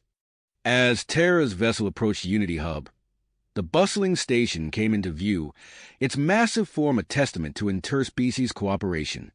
The docking procedure complete, she stepped onto the familiar deck, greeted by a flurry of activity. Dennis Robertson strode towards her, his face etched with both relief and urgency. "Tara, thank the stars you're back. We need to move quickly." She nodded, falling into step beside him as they made their way to the command center. "What's our status?" "The communication array is ready for the Zolorian upgrades," Dennis replied, his voice tight. "We've been coordinating defense efforts across multiple systems, but without full communication capabilities, it's been a challenge." They entered the command center, a hive of activity with representatives from various species working in tandem. Engineers and technicians swarmed around the central console, integrating the Zolorian components with practiced efficiency. As the final connections were made, the room hummed with energy. Holographic displays flickered to life, filling the air with a dazzling array of information. The enhanced Interspecies communication network crackled with newfound clarity, voices from across the galaxy converging in a symphony of unified purpose. Dennis wasted no time, his fingers flying over the console as he established connections with key outposts along the projected path of the Void Devourers. "I'm setting up early warning stations," he explained to Tara. "We'll have real-time data on their approach." As the defense network took shape, a commotion near the entrance drew their attention. A young man was being escorted in, his eyes wide with a mixture of awe and apprehension. "Alex Kennedy," Dennis said, moving to greet him. "Thank you for coming." Alex nodded, his gaze darting around the room. I can feel them, the Void Devourers. They're so close." Dennis exchanged a look with Tara before turning back to Alex. "We need your help. Your abilities could be crucial in refining our defense strategies." As Alex was led away to begin testing, Tara's attention was drawn to an incoming transmission. Klex's face appeared on the screen, the Saurian scales gleaming under the light of his homeworld. "Counselor Robertson," Klex began, his translator conveying the urgency in his tone. "I bring news from the Saurian government. We're committing our stealth fleet to the Intergalactic Defense Coalition." Tara's eyes widened. "That's excellent news, Klex. Your actions during the riots have not gone unnoticed." As the pieces of their defense strategy fell into place, the Intergalactic Council convened for an emergency summit. Representatives from all member species gathered in Unity Hub's Grand Assembly Chamber, the air thick with tension. Tara stood before them, her voice steady as she presented their comprehensive plan for galactic defense. "We must combine our strengths," she urged. "Each of our species brings unique technologies and strategies to the table. Only together can we hope to face this threat." As murmurs of agreement rippled through the chamber, a new figure stepped forward. Admiral Zerkax, a Zentorian known for his unorthodox tactics, his multiple limbs moving with fluid grace as he approached the podium. "I volunteer to lead our united fleet," Zerkax announced, his voice a low rumble. "With Counselor Robertson as my strategic advisor, we can create a force unlike any the galaxy has seen." The proposal met with initial resistance, but Tara's impassioned speech swayed the vote. As the summit concluded, a sense of purpose filled the chamber. The Intergalactic Defense Coalition was born. The moment of unity was shattered by blaring alarms. Marcus Vance's voice came over the comms, tight with tension. "Security breach in the lower levels. Purity Front infiltrators." Tara and Dennis exchanged a grim look before springing into action. As they coordinated the station's defense from the command center, Marcus led a security team to confront the intruders. In the dimly lit corridors of Unity Hub's lower levels, Marcus moved with practiced precision. His team fanned out behind him, weapons at the ready. Ahead, they could hear the sounds of sabotage attempts. "There," one of his officers called out, pointing to a shadowy figure working at a control panel. Marcus raised his weapon. "Step away from the console." The figure turned, revealing itself to be an Arcturian, its luminescent skin pulsing with an eerie light. "You're too late," the alien hissed. Vexlor sends his regards. Chaos erupted as more Purity Front operatives emerged from hiding. Energy beams crisscrossed the corridor as Marcus and his team fought to protect Unity Hub's vital systems. As the battle raged below, the command center received a chilling transmission from the early warning outposts. The Void Devourer's fleet had suddenly accelerated, covering an impossible distance in mere hours. Dennis stared at the data in disbelief. How is this possible? Their technology. It's beyond anything we've encountered. In the midst of the growing crisis, Vexera, the brilliant Arcturian scientist, approached Terra and Dennis. Her skin pulsed with excitement despite the grim situation. "The quantum entanglement device from the Nexarian outpost," she chirped, her translator struggling to keep up with her rapid speech. "We can use it to establish instantaneous communication across our entire fleet. It could give us the edge we need." As Vexera and her team began work on the quantum communication network, Alex Kennedy stumbled into the command center, his face pale and eyes unfocused. "I saw them," he gasped, gripping the edge of a console for support. "The Void Devourers. Their ships. I know how they work." Terra steadied him, her voice gentle but urgent. "Tell us everything you saw, Alex. Every detail could be crucial." As Alex described his vision, revealing the Void Devourer's reliance on an unknown form of energy manipulation, Terra and Dennis shared a look of dawning realization. A plan began to form, a daring strategy that could turn the tide of the coming battle. "We need to combine Zolorian quantum technology with Saurian stealth systems," Terra said, her mind racing. "If we can disrupt their energy manipulation capabilities." Dennis nodded, already reaching for the comm system. "I'll contact the research teams. We need to develop and deploy these weapons as quickly as possible." As Unity Hub buzzed with renewed purpose, the first wave of Void Devourer scout ships entered the outer reaches of Coalition space. The forward defensive units engaged, their weapons flaring against the void of space. In the command center, Terra, Dennis, and Admiral Zerkax watched the initial skirmishes unfold. The data streaming in from these encounters painted a sobering picture of the challenge that lay ahead. "This is just the beginning," Zerkax rumbled, his multiple eyes fixed on the tactical displays. "The true test is yet to come." As the united forces of the Intergalactic Defense Coalition mobilized for the looming conflict, a palpable sense of anticipation filled Unity Hub. The largest battle in known galactic history was about to begin, and the outcome would determine the fate of countless worlds and species. Terra stood at the heart of the command center, surrounded by the combined strength and ingenuity of the galaxy's diverse inhabitants. As reports of approaching Void Devourer ships continued to flood in, she steeled herself for the challenges ahead. The true test of their unity and willpower was only just beginning. The true test of their unity and willpower was about to unfold in the vastness of space. Alarms blared throughout Unity Hub as reports flooded in of Void Devourer ships entering the Epsilon Eridani system. Terra's heart raced as she watched the massive Coalition fleet mobilize on the holographic displays. Admiral Zerkax's voice crackled over the comms, his multiple limbs visible as he issued orders from the bridge of his flagship, the Zentorian dreadnought Starbreaker. "All ships, assume attack formation Delta," Zerkax commanded, his voice steady despite the looming threat. "Remember your training and trust in your fellow Coalition members." Dennis Robertson stood at the Admiral's side, his eyes darting between tactical displays as he analyzed the incoming data. "The Void Devourers are arranging themselves in a pincer formation," he advised. "We should concentrate our forces on their flanks." The initial clash was devastating. Coalition ships exploded in brilliant flashes of light as the Void Devourers unleashed weaponry beyond anything they had anticipated. Terra watched in horror as entire squadrons were wiped out in seconds.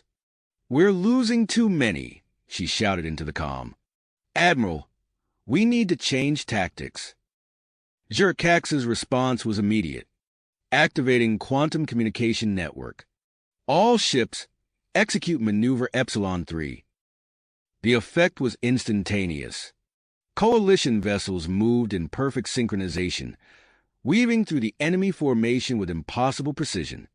The tide began to turn as the Void Devourers struggled to adapt to this new level of coordination. On Unity Hub, Terra oversaw the final preparations of the disruptor weapons. "Launch the attack craft," she ordered. "Target their energy manipulation systems."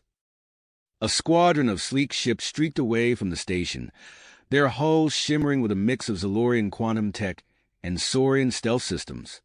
At their controls, an elite multi-species crew pushed their vessels to the limit, diving into the heart of the enemy fleet. Meanwhile, Klex led his team of Saurian stealth ships on a daring mission behind enemy lines. Their cloaking technology allowed them to slip undetected through the chaos of battle. "Energy spike detected in Sector 7, Klex reported, his scales shifting color with excitement. "Relaying data now." Admiral Zerkax used his intelligence to anticipate the Void Devourer's next move, positioning his forces to counter their assault before it even began. Aboard a coalition frigate, Marcus Vance and his rapid response team prepared for their most dangerous mission yet. As their ship maneuvered alongside a damaged Void Devourer vessel, Marcus addressed his team. "We go in fast and quiet," he instructed. "Our primary objective is intelligence gathering. Anything we can learn about their tech or plans could turn this war in our favor." They breached the alien hull, immediately engaging in close-quarters combat with the ship's defenders. As they fought their way deeper into the vessel, Marcus stumbled upon what appeared to be a command center. "Sir, you need to see this," one of his team called out, gesturing to a holographic display filled with alien symbols. Marcus's eyes widened as he began to decipher the information. "This isn't just about conquest," he muttered. "They're running from something." The battle raged on, with both sides taking heavy losses.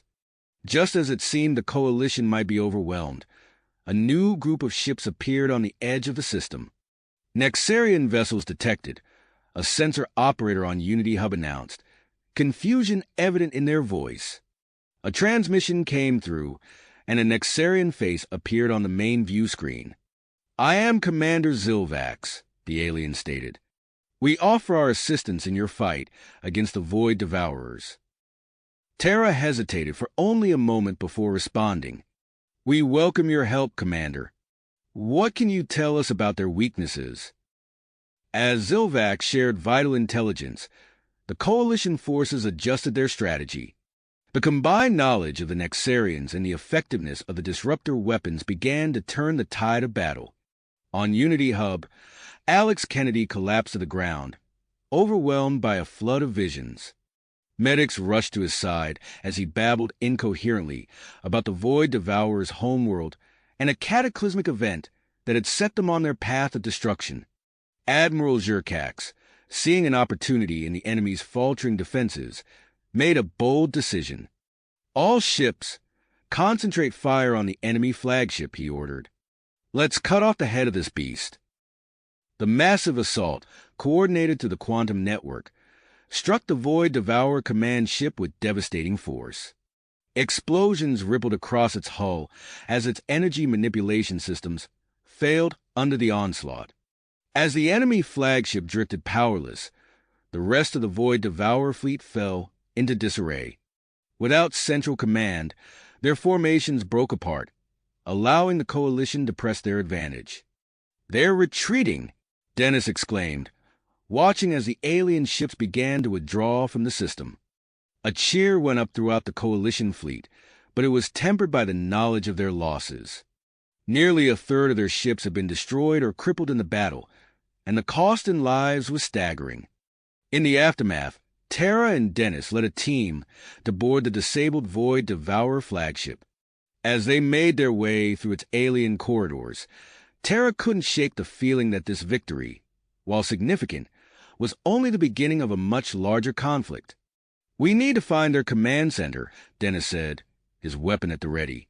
"If we can access their databases, We might be able to dash.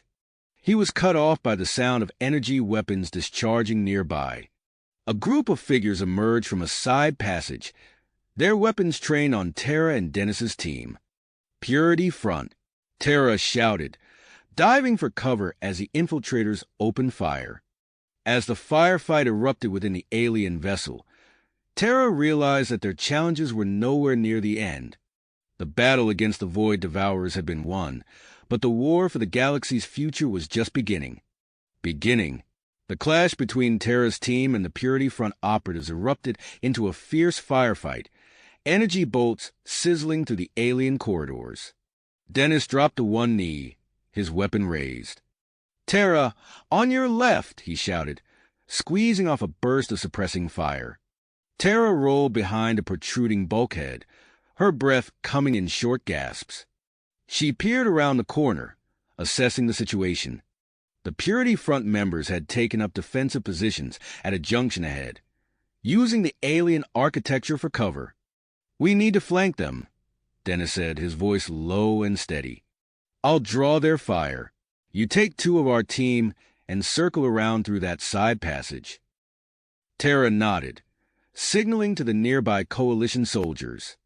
As Dennis laid down covering fire, Tara and her small group slipped away, navigating the twisting corridors of the Void Devourer's ship. The alien vessel's interior was a maze of organic-looking structures, pulsing with an eerie bioluminescence. Tara's team moved swiftly and silently, guided by the sounds of the ongoing firefight. They emerged behind the Purity Front position, catching the infiltrators off guard. In a coordinated assault, Tara's group opened fire while Dennis pushed forward, trapping the enemy between them. "Surrender now," Tara called out, her weapon trained on the cornered operatives. Realizing their predicament, the Purity Front members lowered their weapons. As coalition soldiers moved in to secure the prisoners, Dennis approached Tara, his face grim but determined. "Good work," he said, glancing at the captured infiltrators. "These might be our best lead on Purity Front's involvement with the Void Devourers." With the immediate threat neutralized, Tara and Dennis pressed deeper into the alien flagship. The corridors widened, leading them to a vast chamber that hummed with energy. Dennis's eyes widened as he took in the sight. "This must be their central computer core," he breathed, approaching a towering structure of pulsating light and strange, crystalline formations. Tara immediately activated her comm unit. "Unity Hub, this is Commander Chen. We've located what appears to be the Void Devourer flagship's main computer, requesting a specialist team for data extraction and analysis." As they waited for backup to arrive, Dennis and Tara began a preliminary examination of the alien technology. The computer core's interface was unlike anything they had encountered before, with holographic displays that seemed to respond to thought as much as touch. "Look at this," Tara said, gesturing to a rapidly scrolling stream of alien symbols. "It's some kind of tactical data. If we can decode this, it could give us invaluable insight into their strategies." Dennis nodded, his attention drawn to another section of the display. "There's something else here. These readings, they're off the charts. Whatever this is, it's massive." Before they could investigate further, the specialist team arrived, led by a Zolorian scientist whose multiple appendages were already interfacing with the alien technology. "Commander Chun, Mr. Robertson," the Zolorian chirped, its translator struggling to keep up with its excited clicks and whistles. "This find is unprecedented. The potential knowledge we could gain from this system is staggering." As the extraction team got to work, Tara received an urgent communication from Unity Hub. Admiral Zerkax's gravelly voice filled her earpiece. "Commander, we're detecting increased Void Devourer activity in multiple sectors. They're regrouping faster than anticipated. We need that intel as soon as possible." Tara acknowledged the message, feeling the weight of responsibility settle on her shoulders. She turned to Dennis, who was deep in conversation with one of the data analysts. "Dennis," she called, her voice tight with urgency. We need to speed this up. The Void Devourers are on the move. Dennis nodded, his expression grim. We're working as fast as we can, but there's something here. Something big. We can't risk missing it. As the extraction team worked feverishly, alarms suddenly blared throughout the captured flagship. Red light bathed the computer core chamber, casting eerie shadows across the alien technology. What's happening? Tara demanded, her hand instinctively moving to her weapon. One of the analysts looked up from his console, his face pale. We've triggered some kind of security protocol. The system is initiating a data purge. Dennis rushed to the main interface, his fingers flying over the alien controls. We can't lose this information. There has to be a way to stop it. As chaos erupted in the computer core chamber, Tara's comm unit crackled to life once more. This time, it was Marcus Vance's voice that came through, tight with tension. Commander, we've got a situation. You need to see this immediately. Tara looked from the frantic activity around the computer core to Dennis, who was still battling the alien security systems. Whatever Marcus had discovered, it would have to wait. Right now, their priority was salvaging as much data as possible before it was lost forever. The race against time intensified, with the destiny of the universe potentially hanging in the balance. As Tara coordinated the efforts in the computer core, and Dennis fought to preserve the critical information, neither of them could have imagined the true scale of what they were about to uncover. As Dennis frantically worked to preserve the data, a holographic display suddenly flickered to life, projecting an image that made both him and Tara freeze in their tracks. By the stars, Dennis breathed, his eyes widening at the sight before them. The projection showed a massive structure, unlike anything they had ever seen. It was a colossal weapon, its design a fusion of organic and technological elements that pulsed with an ominous energy. This must be what the readings were pointing to, Tara said, her voice barely above a whisper. A superweapon. Dennis nodded grimly. We need to inform Admiral Zerkax immediately. This changes everything. Without hesitation, Tara activated her comm unit. Unity Hub, this is Commander Chen. Priority Alpha transmission for Admiral Zerkax. We've uncovered critical intel on a Void Devourer superweapon, requesting immediate secure channel. Within moments, the gravelly voice of Admiral Zerkax filled the chamber. Report, Commander. As Tara relayed their discovery, Dennis continued his battle against the alien security systems, desperately trying to extract as much data as possible before it was lost forever. Understood, Commander, Zerkax said, his tone grave. I'm convening an emergency session of the Intergalactic Council. Return to Unity Hub at once. The next few hours passed in a blur of activity. As soon as their shuttle docked with Unity Hub, Tara and Dennis were whisked away to a high-security briefing room. The chamber was filled with holographic projections of council members from across the coalition, their faces etched with concern. Admiral Zerkax stood at the head of the table, his scales a muted gray. Ladies and gentlemen, we face a threat unlike any we've encountered before.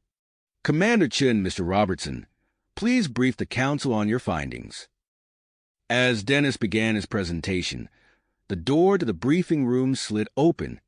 A tall, imposing figure strode in, his forearms folded across his chest.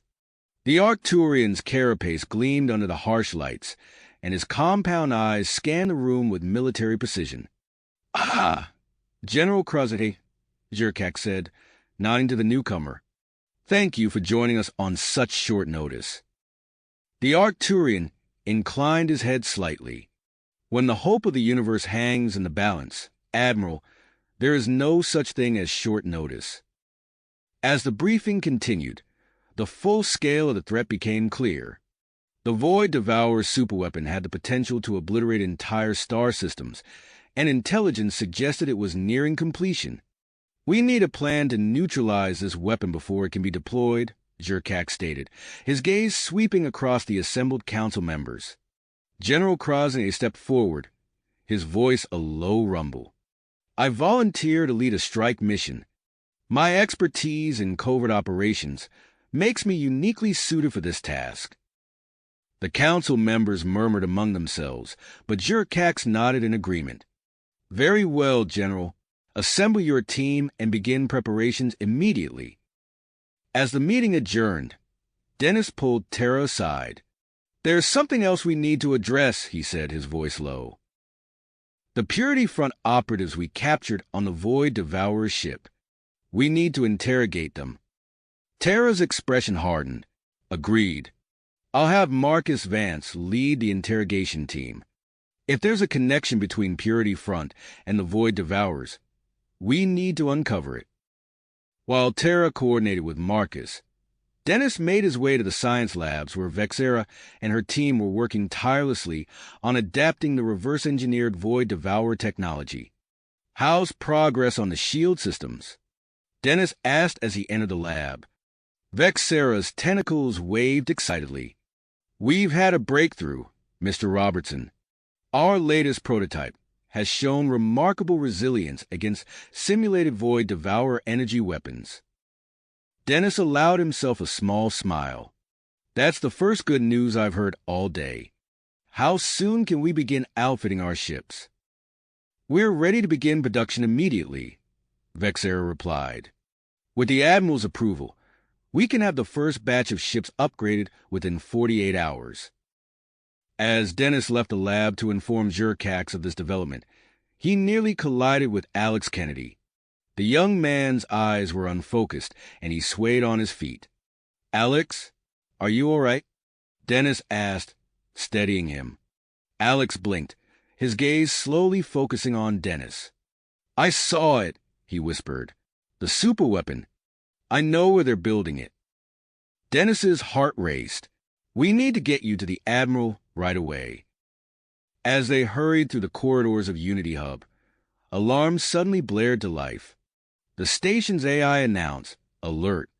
Incoming transmission from Special Operations Team Sigma. Critical intelligence update." Dennis and Alex arrived at the command center just as Klex's holographic image materialized above the central console.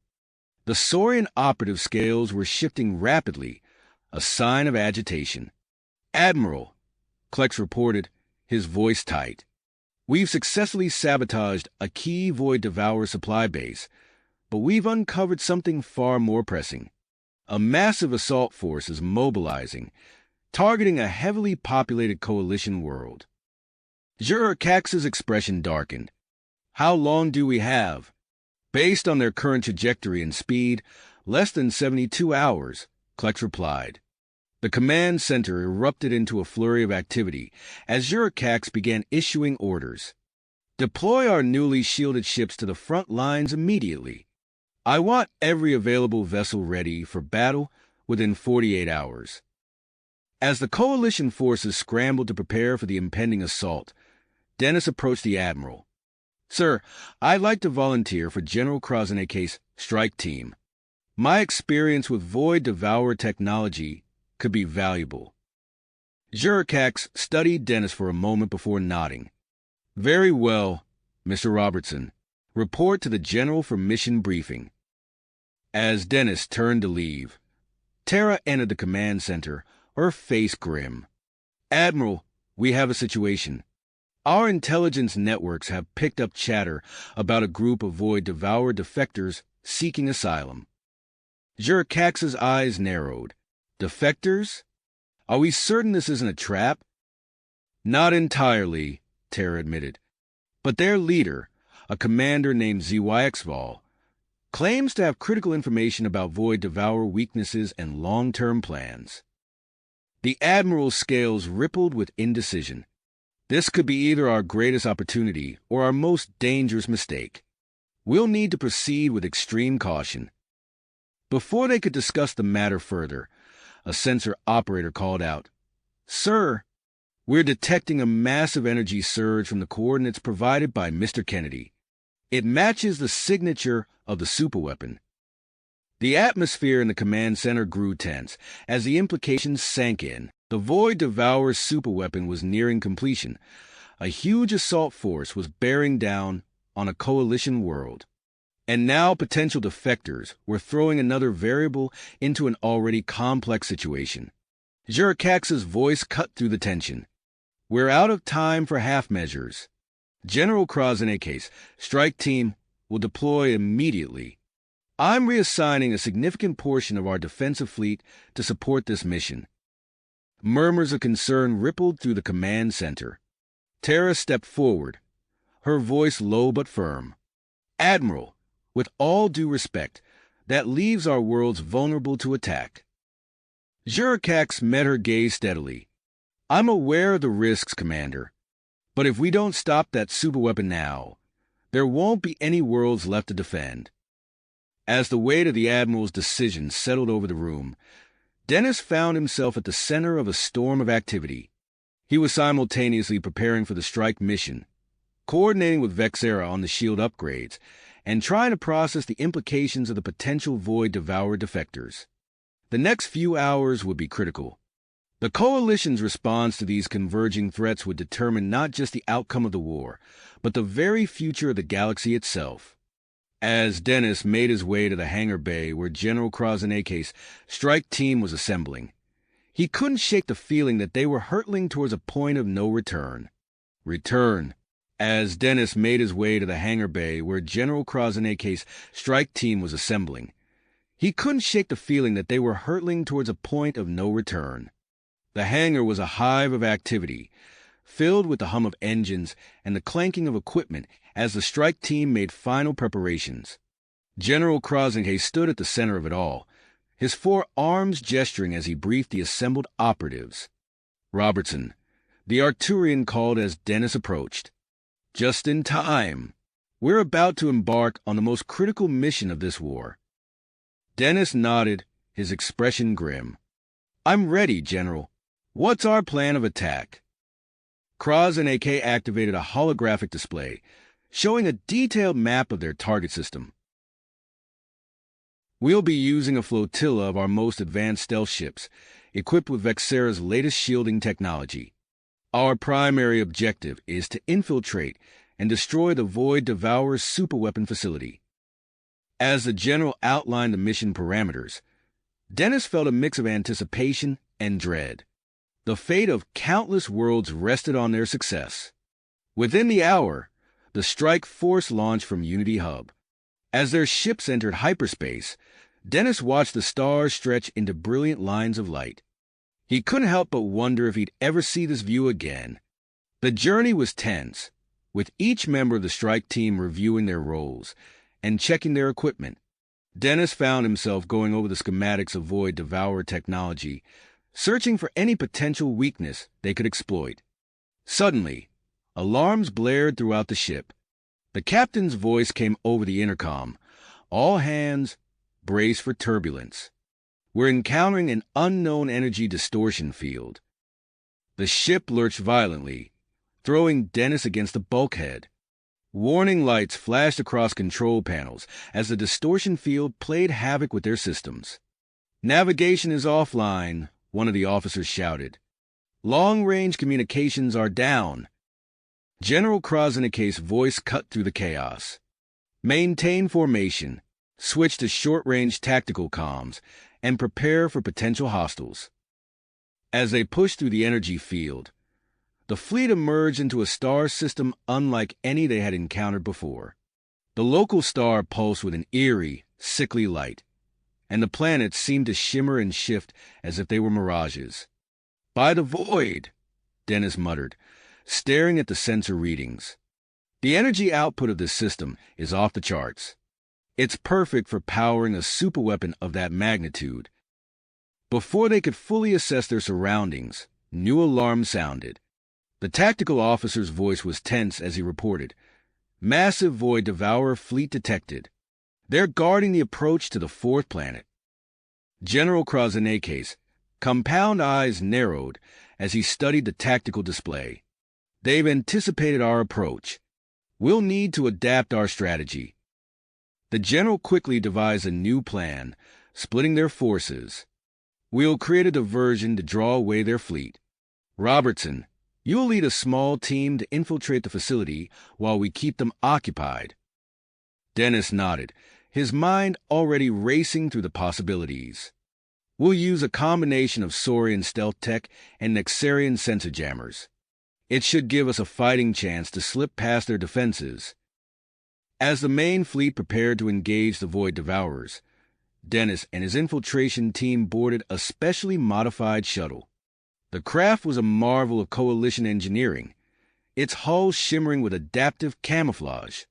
"Remember," Dennis addressed his team as they approached the planet, "once we're inside, we'll likely face heavy resistance. Stay alert and stick to the plan." The shuttle slipped past the ongoing space battle, a testament to their stealth technology. As they entered the planet's atmosphere, the true scale of the superweapon facility became apparent. It was a massive structure, easily dwarfing any shipyard or space station Dennis had ever seen. "Look at the size of that thing," one of the team members whispered in awe. Dennis's eyes hardened in purpose. "Size doesn't matter if we can find its weak point. Let's move." They landed in a secluded area near the facility's outer perimeter. As they disembarked, the air felt thick and oppressive, charged with an energy that made their skin tingle. Using their stealth gear, the team approached the facility's outer defenses. Dennis held up a hand, signaling them to stop as a patrol of Void Devourer guards passed by, their energy weapons humming ominously. Once the patrol was out of sight, Dennis led the team to a maintenance hatch. He pulled out a device Vexera had given him, designed to interface with Void Devourer systems. After a tense moment, the hatch slid open with a soft hiss. "We're in," Dennis whispered. "Remember, our target is the central core. Stay sharp and watch each other's backs." As they made their way deeper into the facility, the corridors seemed to pulse with an otherworldly energy. The team encountered sporadic resistance, engaging in brief, intense firefights with Void Devourer security forces. Dennis's combat experience proved invaluable as he led the team through the labyrinthine structure. They moved swiftly and efficiently, neutralizing threats and navigating the complex layout. As they approached the central chamber, the resistance intensified. Void Devourer warriors poured out of side passages, their weapons unleashing devastating energy blasts. "Take cover," Dennis shouted, diving behind a console as energy bolts sizzled past. The team found themselves pinned down, the air thick with the scent of ozone and burning metal. Dennis knew they were running out of time. Every moment they delayed increased the risk of the superweapon becoming operational. Through the chaos of battle, Dennis spotted a weakness in the Void Devourer's formation. "Covering fire," he ordered, before sprinting towards a control panel.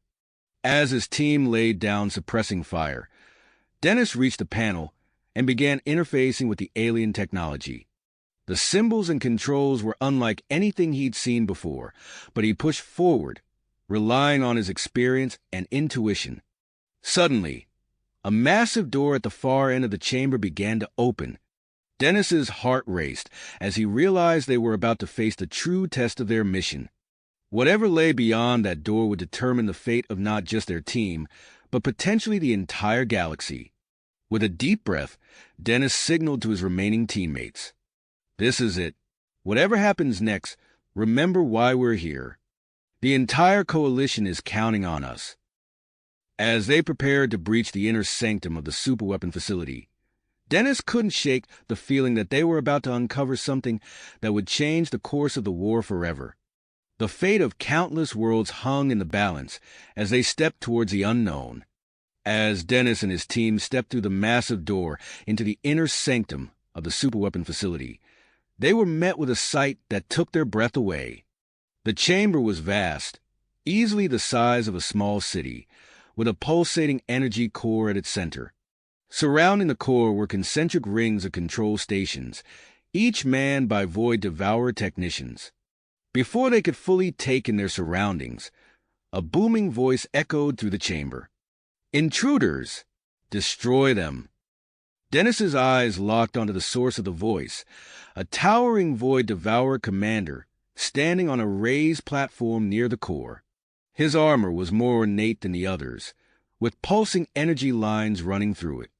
"That must be Zarkoth," Dennis muttered to his team. "Take cover." No sooner had the words left his mouth than a barrage of energy bolts filled the air. The team scattered, diving behind various pieces of equipment for protection. Dennis found himself crouched behind a large console, his mind racing to formulate a plan. "We need to split up," he shouted over the din of battle. "Krovac, take half the team and circle around to the core. We'll draw their fire." The Zentorian demolitions expert nodded grimly, gesturing to several team members to follow him. As they slipped away, Dennis leaned out from his cover, firing his weapon to draw attention. The diversionary tactic worked, perhaps too well. Zarkotha's elite warriors surged forward, their advanced energy weapons cutting through the air with deadly precision. Dennis watched in horror as two of his team members were hit, their bodies disintegrating on impact. "Fall back," Dennis ordered, leading his diminished group towards a row of towering energy conduits. As they retreated, he felt a searing pain in his left arm. Glancing down, he saw a severe burn where an energy bolt had grazed him. Gritting his teeth against the pain, Dennis continued to lead his team, using the complex layout of the facility to their advantage. They weaved through narrow corridors and around massive pieces of equipment, staying just ahead of their pursuers. Meanwhile, Krovac's team had reached the base of the energy core. The Zentorian pulled out a series of explosive charges, his expert eyes scanning for the best placement points. "Sir," one of his team members called out, "there's some kind of energy field protecting the core." Krovac cursed under his breath. Their explosives would be useless against such a barrier. He tapped his communicator, hoping to reach Dennis, but the signal was garbled by the intense energy emissions in the chamber. Back in the maze of corridors, Dennis and his team found themselves cornered in a secondary control room. As Zarkotha's forces closed in, Dennis's eyes fell on a familiar piece of technology, a Void Devourer computer terminal. "Cover me," he ordered, rushing to the terminal. His fingers flew over the alien interface, his neural implant struggling to keep up with the complex system. Suddenly, a searing pain shot through Dennis's head as his implant overloaded, frying from the intense data transfer. He stumbled back, disoriented, but managed to stay on his feet. The field. "It's down," he gasped, fighting through the pain. Across the chamber, Krovac saw the energy barrier around the core flicker and disappear. Without hesitation, he and his team surged forward, planting explosives at key structural points. Just as they finished, Zarkoth himself burst into the control room where Dennis and his team were holding out. The Void Devourer commander was a terrifying sight, wielding a crackling energy blade and moving with inhuman speed. Dennis barely had time to react as Zarkoth charged towards him. He ducked under the first swing of the energy blade, feeling the heat of it pass inches from his face. Drawing on years of combat experience, Dennis engaged the alien commander in close-quarters combat, each move a desperate attempt to stay alive. As the two leaders fought, chaos erupted throughout the chamber. Krovac's team had finished planting the explosives and were now fighting their way back, while the remaining members of Dennis's group struggled to hold off Zarkotha's elite warriors. In the midst of the fray, Dennis's communicator crackled to life. Terra's voice, broken and distorted, came through in fragments. "Dennis. Failsafe. ZYXVOL. Warning." But before he could make sense of the message, Zarkoth pressed his attack, forcing Dennis to focus entirely on the fight at hand. The human and the Void Devourer commander traded blows in a deadly dance, each seeking an opening to end the battle. As they fought, Dennis caught glimpses of the larger battle raging around them. His team was outnumbered and outgunned, barely holding their position. The explosives were set, ready to destroy the superweapon, but at what cost? The fragmented warning from Terra echoed in his mind, hinting at unknown consequences. With Void Devourer reinforcements undoubtedly on their way and time running out, Dennis knew he had to make a decision. The fate of humanity and all alien species hung in the balance, resting on his next move. As he parried another of Zarkatha's vicious attacks, Dennis steeled himself for what was to come, knowing that whatever he chose would change the course of the war forever. And the galaxy itself. In that moment of clarity, Dennis saw his opening. Zarkatha's energy blade swung wide, leaving the Void Devourer commander momentarily exposed. Dennis ducked under the crackling weapon and surged forward, years of combat training guiding his movements. His fist connected with a soft spot in Zarkatha's armor, right where the carapace met the joint. The alien commander let out a shriek of pain, his grip on the energy blade loosening. Dennis seized the opportunity, twisting Zarkatha's arm and wrenching the weapon free. The energy blade hummed in Dennis's hand, its alien design unfamiliar, yet somehow right. He spun it expertly, muscle memory from countless training sessions with alien weaponry kicking in. Zarkatha, caught off guard by the human's proficiency, stumbled backward. Dennis pressed his advantage, driving Zarkatha back with a flurry of strikes. The Void Devourer commander parried desperately, but Dennis's unorthodox style, a blend of human martial arts and alien combat techniques, proved too much. With a final, decisive blow, Dennis knocked Zarkatha to the ground, the alien commander's armor cracking under the impact. "Stay down," Dennis growled, the energy blade hovering inches from Zarkatha's throat. With the immediate threat neutralized, Dennis tapped his comm unit. "Krovac, status report." The Centaurian's voice crackled through, strained but determined. "Explosives are set, but we've got a problem. The weapon's failsafe. It could trigger a space-time disruption if we detonate as planned." Dennis's mind raced, fragments of Terra's warning flashing through his thoughts. "Hold position. We need to recalibrate." He sprinted towards the weapon's core, the captured energy blade still humming in his hand. As he ran, he relayed rapid-fire orders to his team, organizing them into a defensive perimeter. Reaching Krovac's position, Dennis surveyed the explosives arrayed around the pulsing energy core. "We need to trigger a controlled overload, not a full detonation. Can you recalibrate?" Krovac's compound eyes narrowed in concentration. "It's possible, but it'll take time. And we'll need to adjust the placement." A distant explosion rocked the facility. Dennis's comm unit crackled to life, one of his team members shouting, "Void Devourer reinforcements incoming." "Do it," Dennis ordered Krovac. "We'll buy you time." Dennis raced back to the defensive line his team had established, using the facility's twisting corridors and massive equipment as natural choke points. He could hear the thunderous approach of Void Devourer troops, their alien war cries echoing through the facility. "Hold the line," Dennis shouted, raising the energy blade. Its eerie glow cast dancing shadows across the faces of his team, a mix of perseverance and fear evident in their eyes. The first wave of Void Devourers crashed against their position like a tide of chitinous armor and crackling energy weapons. Dennis found himself in the thick of the melee, the captured energy blade singing through the air as he parried and struck.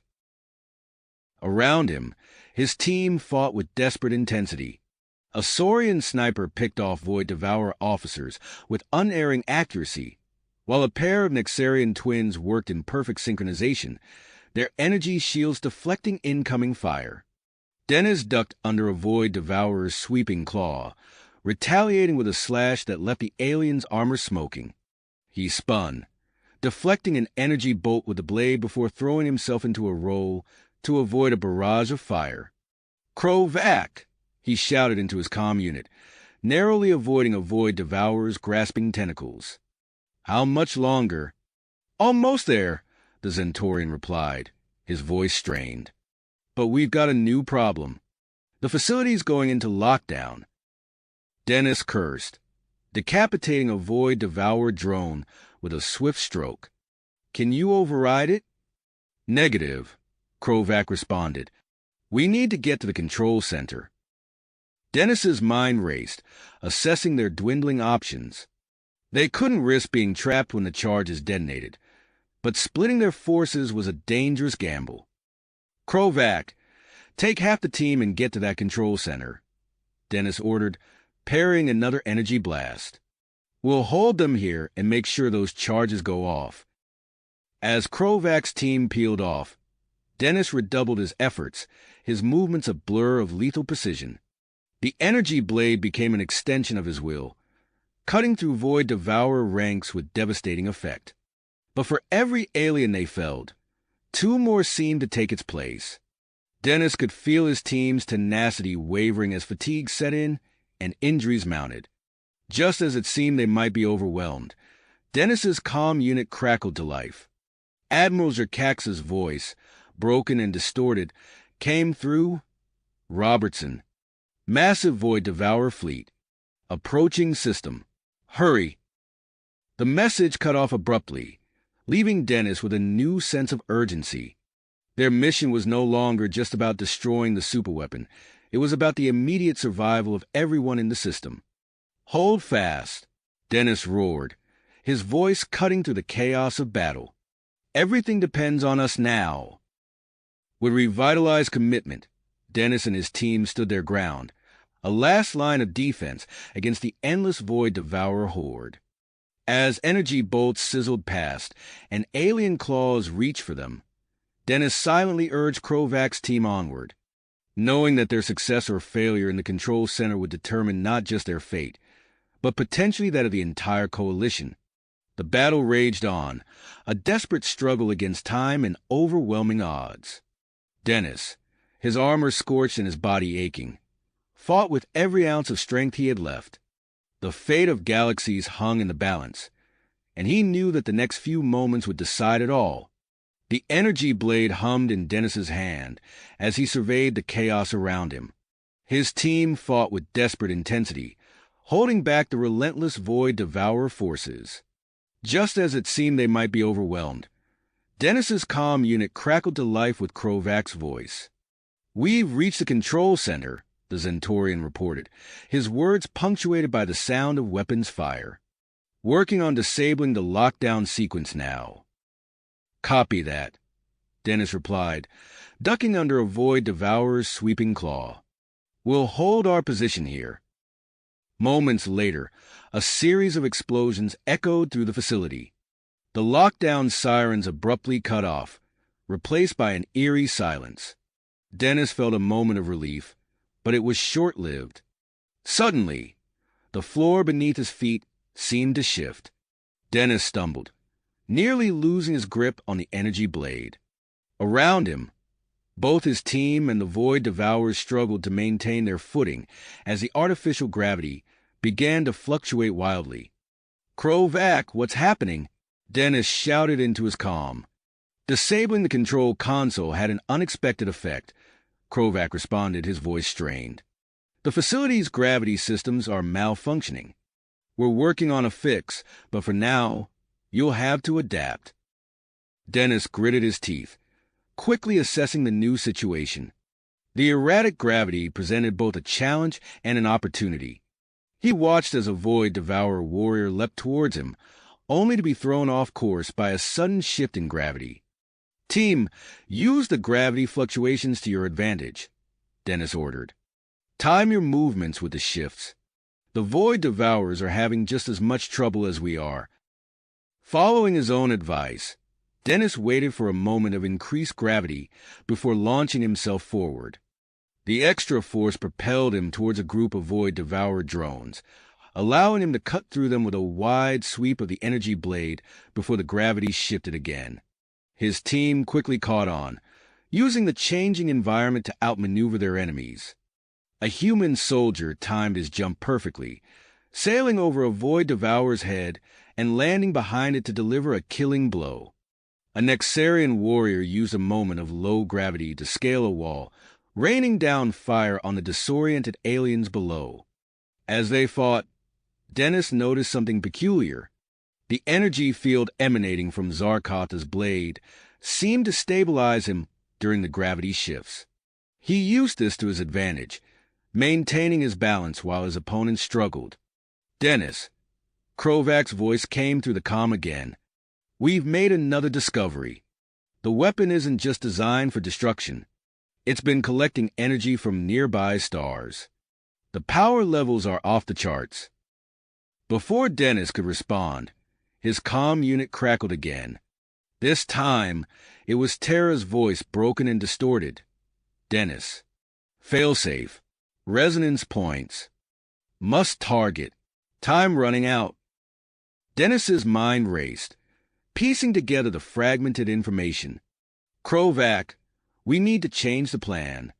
Instead of triggering an overload, we need to target specific resonance points throughout the weapon structure." "Understood," Krovak replied. "Sending you the data now." Dennis's neural implant buzzed as it received the information. He quickly divided his remaining forces into small teams, each assigned to a different resonance point. "Listen up," he addressed his team. "We're splitting up. Each group has a specific target. We hit these points simultaneously, and we bring this whole thing down." As the teams prepared to move out, a new threat emerged. The air around them seemed to shimmer, coalescing into strange, shifting forms. Dennis watched in horror as swarms of microscopic robotic drones formed into larger, more menacing shapes. "New hostiles," he shouted, bringing his energy blade up just in time to slice through a drone construct that lunged at him. These must be some kind of adaptive defense system. "Stay alert." The facility had become a nightmarish battlefield. Gravity shifted unpredictably, void devourer forces pressed their attack, and now swarms of shape-shifting drones added to the chaos. Dennis led his team through it all, cutting a path with the energy blade and coordinating their efforts to reach the resonance points. As they fought their way deeper into the facility, Dennis could feel the growing tension. The weapon's energy levels continued to rise, and the battle outside raged on. He knew they were running out of time.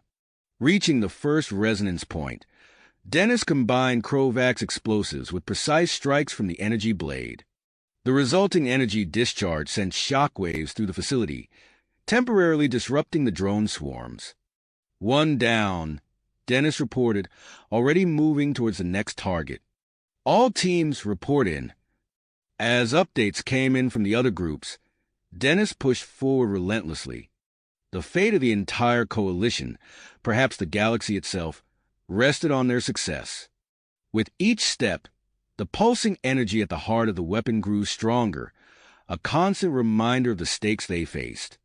Finally, after what felt like hours of intense combat, Dennis and his team approached the final resonance point. The core of the superweapon loomed before them, its energy visibly pulsating and growing with each passing moment. Suddenly, alarms blared throughout the facility. A computerized voice announced, "Weapon activation sequence initiated. Final charging cycle commencing." Dennis tightened his grip on the energy blade, his eyes fixed on the pulsing core. They had one chance to get this right. As his team prepared for the final push, Dennis steeled himself for what would undoubtedly be the most crucial moment of the entire war. Mission. As Dennis and his team approached the final resonance point, the facility's alarms blared to life, their shrill wails echoing through the corridors. A computerized voice cut through the chaos. "Weapon activation sequence initiated. Final charging cycle commencing." The pulsing energy at the heart of the weapon intensified, bathing the core chamber in an eerie, fluctuating glow. Waves of heat rolled off the massive structure, and Dennis could feel the radiation prickling against his skin even through his armor. "This is it, team," Dennis called out, his voice steady despite the dire circumstances. "We hit this last point, and we bring the whole thing down." As they pushed forward, the unstable gravity continued to wreak havoc. Dennis used the energy blade to anchor himself, its strange properties allowing him to maintain his footing while his team struggled to advance. Suddenly, a familiar figure emerged from the swirling energy ahead of them. Zarkov, the Void Devourer commander, stood before them, flanked by a group of elite warriors. His wounds from their previous encounters seemed to have healed, and his eyes blazed with fury. "You will not deny us our victory, human," Zarkov snarled, his voice a guttural growl that sent shivers down Dennis's spine. Without hesitation, Dennis charged forward, the energy blade humming with power. "Team, handle the others," he shouted as he engaged Zarkov in a fierce duel. The chamber erupted into chaos. Dennis's soldiers clashed with the Void Devourer warriors, their battle punctuated by the erratic shifts in gravity. Energy weapons flared, and the air filled with the sounds of combat and the acrid smell of ozone. Dennis and Zarkov moved in a deadly dance, their blades clashing with bursts of energy. They used the fluctuating gravity to their advantage, leaping impossible distances and using the shifting forces to add power to their strikes. "Dennis," Krovak's voice crackled through the comm, "we're slowing down the activation sequence from here, but you don't have much time."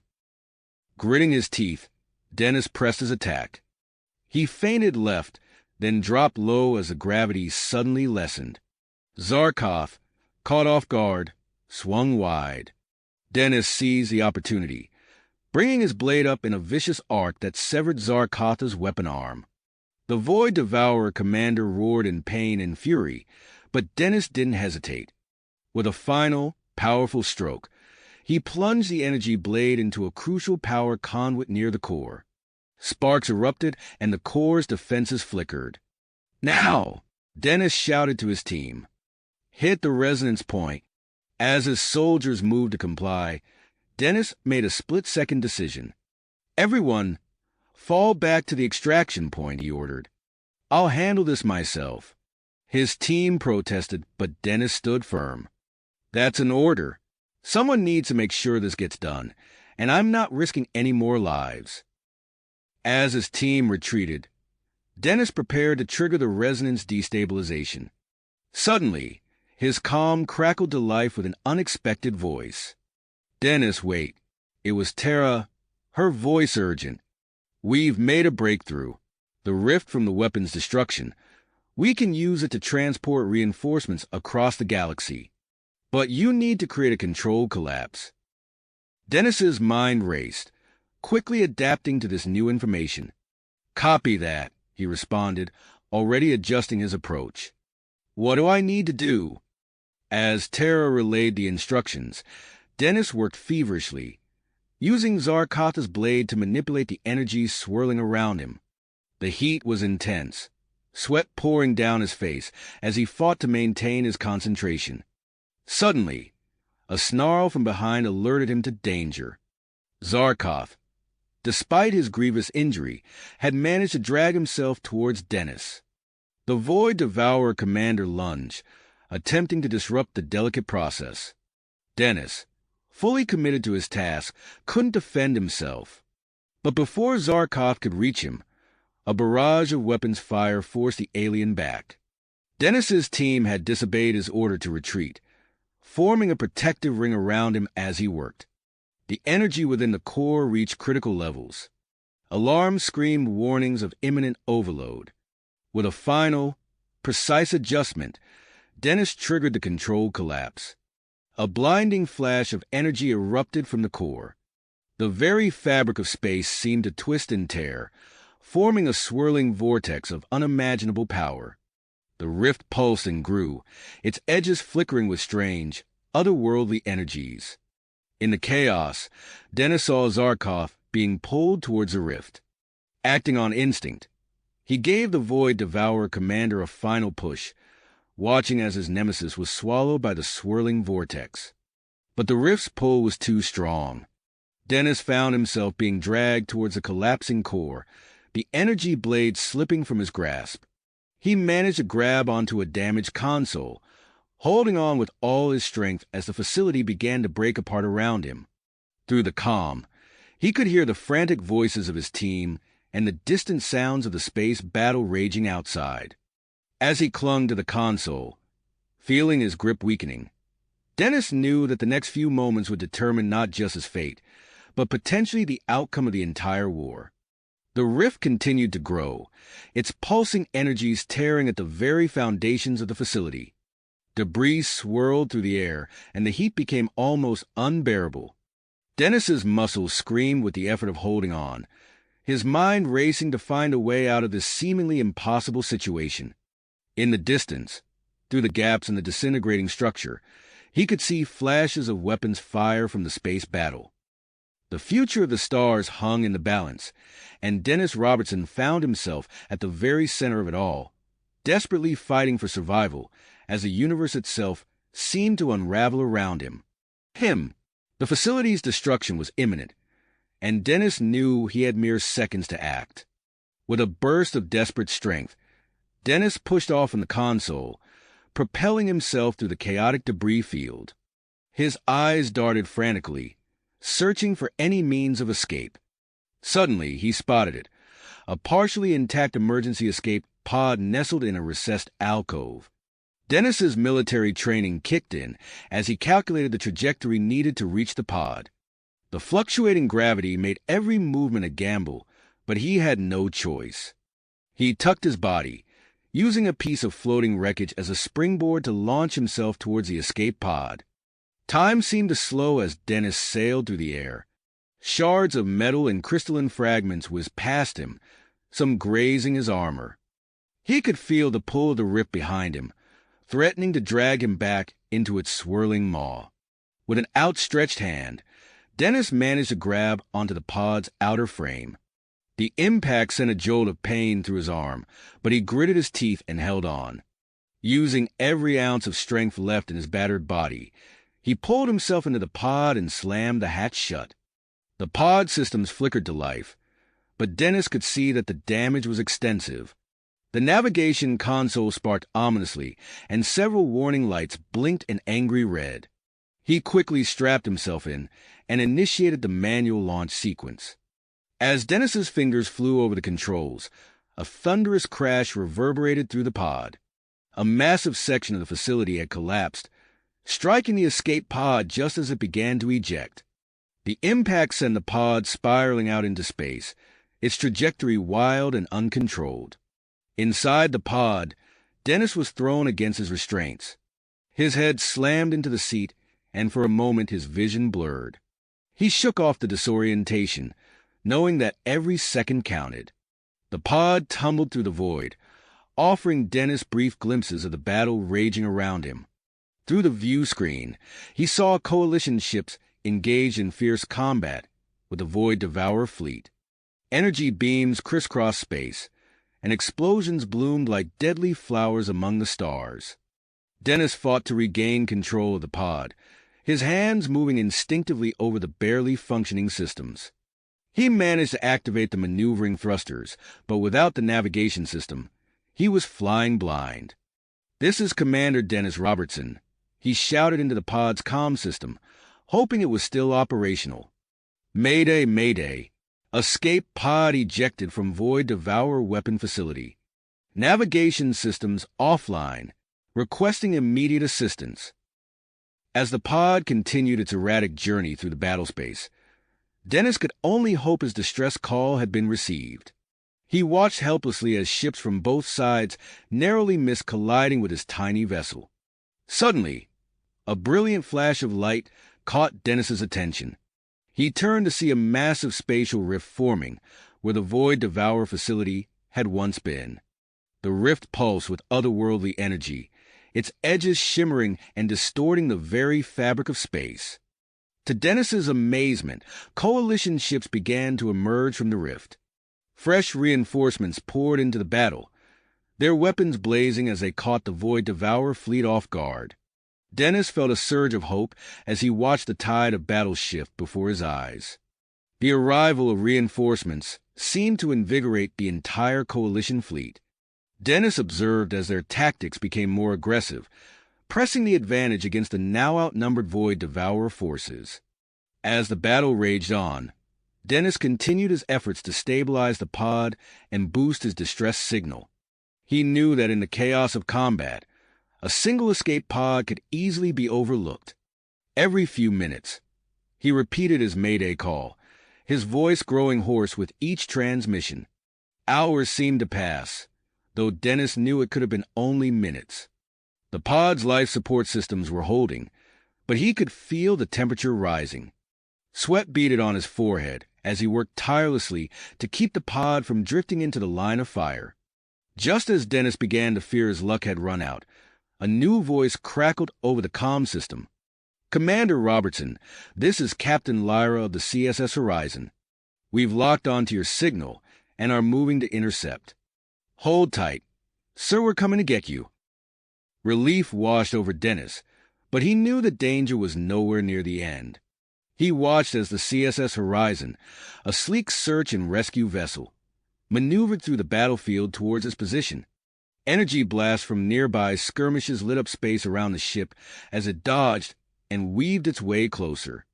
The Horizon's approach was further complicated by the unpredictable gravitational effects emanating from the spatial rift. Dennis could see the ship's engines flaring as it fought against invisible currents that threatened to pull it off course. As the Horizon drew nearer, Dennis noticed a change in the rift's behavior. Its pulsations became more erratic, and the energy swirling within seemed to intensify. He realized with growing dread that the rift's collapse might be imminent. "Captain Lyra," Dennis called out over the comm. "The rift is becoming unstable. We need to move quickly." "Understood, Commander," Lyra responded, her voice tense but controlled. "Preparing to deploy tractor beam. Stand by for extraction."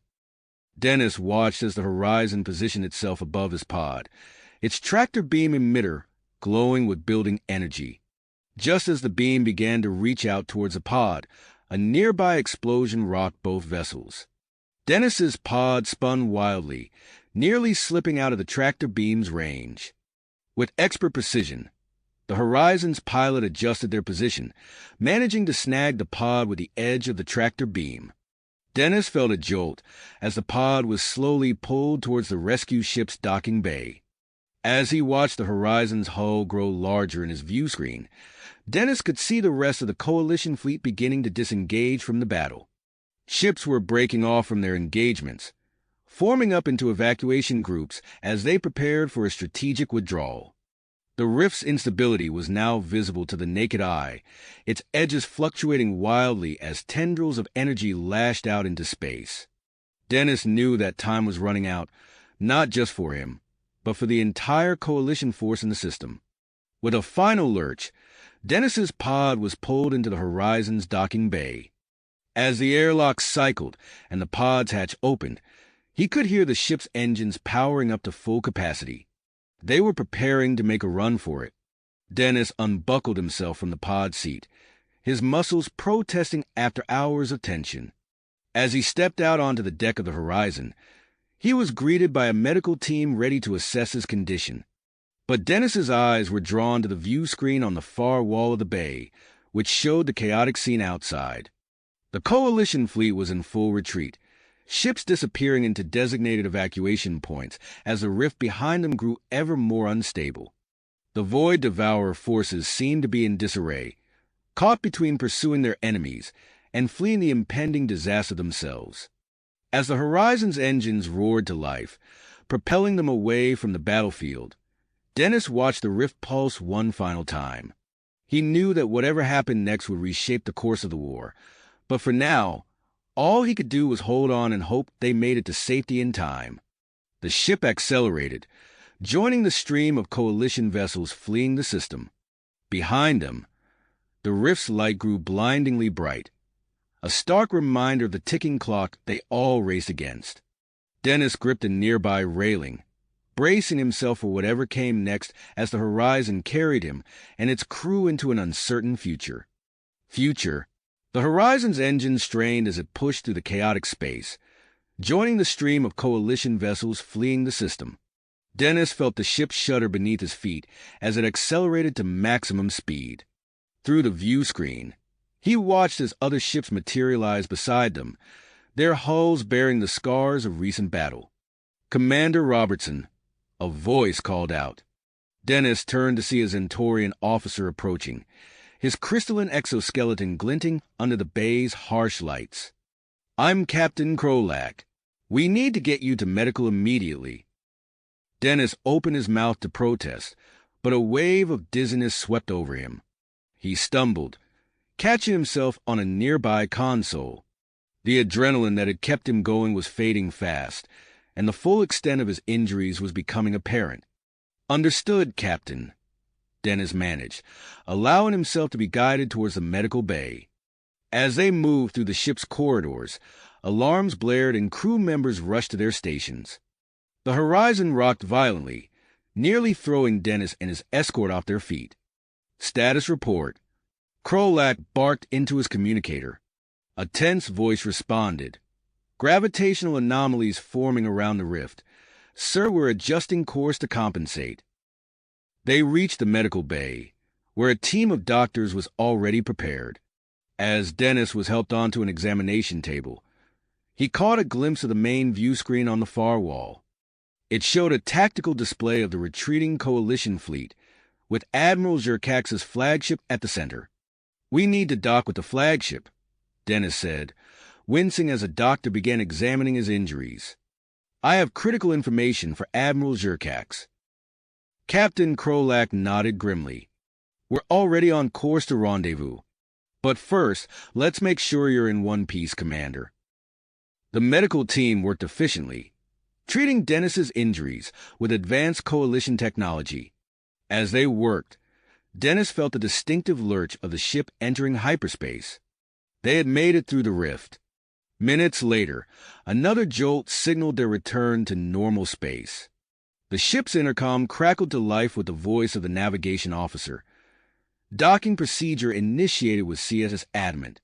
"Stand by for final approach." Despite the doctor's protests, Dennis pushed himself off the examination table.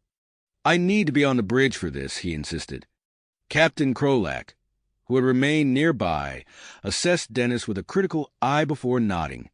"Follow me, Commander, but if you collapse, I'm having you dragged back here." They arrived on the bridge just as the Horizon was completing its docking maneuver with Admiral Zerkax's flagship. Through the main view screen, Dennis could see the massive ship looming before them, its hull jam-packed with weapons and sensor arrays. As soon as the docking was complete, Dennis and Captain Krolak made their way to the flagship's bridge. The corridors were a hive of activity, with crew members rushing to their stations and damage control teams moving to address the effects of their harrowing escape. They entered the bridge to find Admiral Zerkax, a towering figure with 4 arms and iridescent scales, coordinating the final stages of the evacuation. His voice, deep and resonant, filled the command center as he issued orders. "Admiral," Dennis called out, drawing Zerkax's attention. "Commander Dennis Robertson reporting. Sir, I have critical information about the rift and the superweapon facility." Zerkax's multifaceted eyes focused on Dennis, assessing him quickly. "Commander Robertson, your timing is impeccable. We're in the final phase of the evacuation, and every bit of intelligence is crucial." Dennis quickly briefed the Admiral on his observations inside the facility, the nature of the rift's creation, and his predictions about its behavior. As he spoke, tactical officers updated their simulations, refining the evacuation strategy based on this new information. "Excellent work, Commander," Zerkax said as Dennis finished his report. "Your insights may well save countless lives today." The Admiral then brought Dennis up to speed on the broader strategic situation. The Coalition had scored significant victories against the Void Devourers, but the cost had been high. As they spoke, the final Coalition ships were making their jumps through the rift. Suddenly, alarms blared across the bridge. A sensor officer called out, "Admiral, energy readings from the rift are spiking dramatically. Collapse is imminent." Zerkax's expression hardened. "All remaining ships, emergency jump protocols. Now." Dennis watched the tactical display as the last coalition vessels surged towards the rift. Among them, he noticed a small group of ships with unfamiliar signatures approaching the coalition fleet. "Sir," a communications officer reported, "we're receiving a transmission from one of those unidentified ships. They're Void Devourer vessels requesting asylum. They claim to be followers of the defector HFY." A tense silence fell over the bridge. Dennis could see the conflict in Jerkax's eyes as the Admiral weighed the risks against the potential tactical advantage. "Allow them to join the evacuation," Jerkax decided, "but keep them under heavy guard. We'll sort out their true intentions once we're clear of this mess." As the defector ships fell into formation with the coalition fleet, the rift's instability reached a critical point. The flagship shuddered as it approached the collapsing portal. "All hands, brace for transit," Jerkax bellowed. Dennis gripped a nearby console as the ship plunged into the rift. The bridge filled with a blinding light, and for a moment, it felt as if reality itself was being torn apart around them. Then, with a violent lurch, they emerged on the other side. Alarms blared as damage reports flooded in from all decks. "Multiple hull breaches," an officer shouted. "Fires reported in sections 3 through 7. As emergency crews rushed to contain the damage, Dennis staggered to a sensor station. The readings confirmed his worst fears. The rift was collapsing behind them, sending out a massive shockwave that would destroy everything in its path. "We made it," Dennis breathed, watching as the last of the coalition ships materialized in friendly space. But at what cost? The shockwave expanded from the collapsing rift, engulfing the remaining Void Devourer forces. As the tension on the bridge began to ease, Dennis felt the full weight of exhaustion settling over him. He had pushed himself to the limit, and now his body was demanding rest. Admiral Jerkax, noticing Dennis's condition, placed a hand on his shoulder. "You've done more than enough, Commander. Report to medical for a full evaluation. We'll debrief further once you've rested." As Dennis was let off the bridge, he could hear Jerkax issuing orders to regroup at a nearby staging area. The immediate danger had passed, but Dennis knew that the repercussions of their actions would be felt for a long time to come. The corridor seemed to stretch endlessly before him as Dennis made his way to the medical bay. His mind raced with questions about the future, about the impact of the rift's creation and collapse. But for now, those questions would have to wait. As the doors of the medical bay slid open, Dennis allowed himself a moment of relief. They had survived despite the challenges. Whatever challenges lay ahead, they would face them together. Together, his eyes closed as he surrendered to the care of the medical staff, the events of the past few days swirling in his mind. Days passed in a blur of medical treatments and debriefings. Dennis found himself drifting in and out of consciousness, his body finally succumbing to the exhaustion and injury sustained during the mission. When he finally regained full awareness, he was surprised to find Admiral Jerkax himself standing at the foot of his bed. "Welcome back to the land of the living, Commander," the Admiral said, his multifaceted eyes gleaming. "You've been out for quite some time." Dennis struggled to sit up, wincing at the lingering pain in his ribs.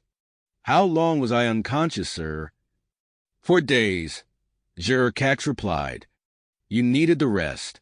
But now that you're awake, there's a matter that requires your attention." The Admiral's tone caused Dennis to stiffen. "What's happened?" Jerkax handed him a data pad. "It's about your daughter, Lyra. We received reports from Unity Hub's training academy. She's been facing difficulties."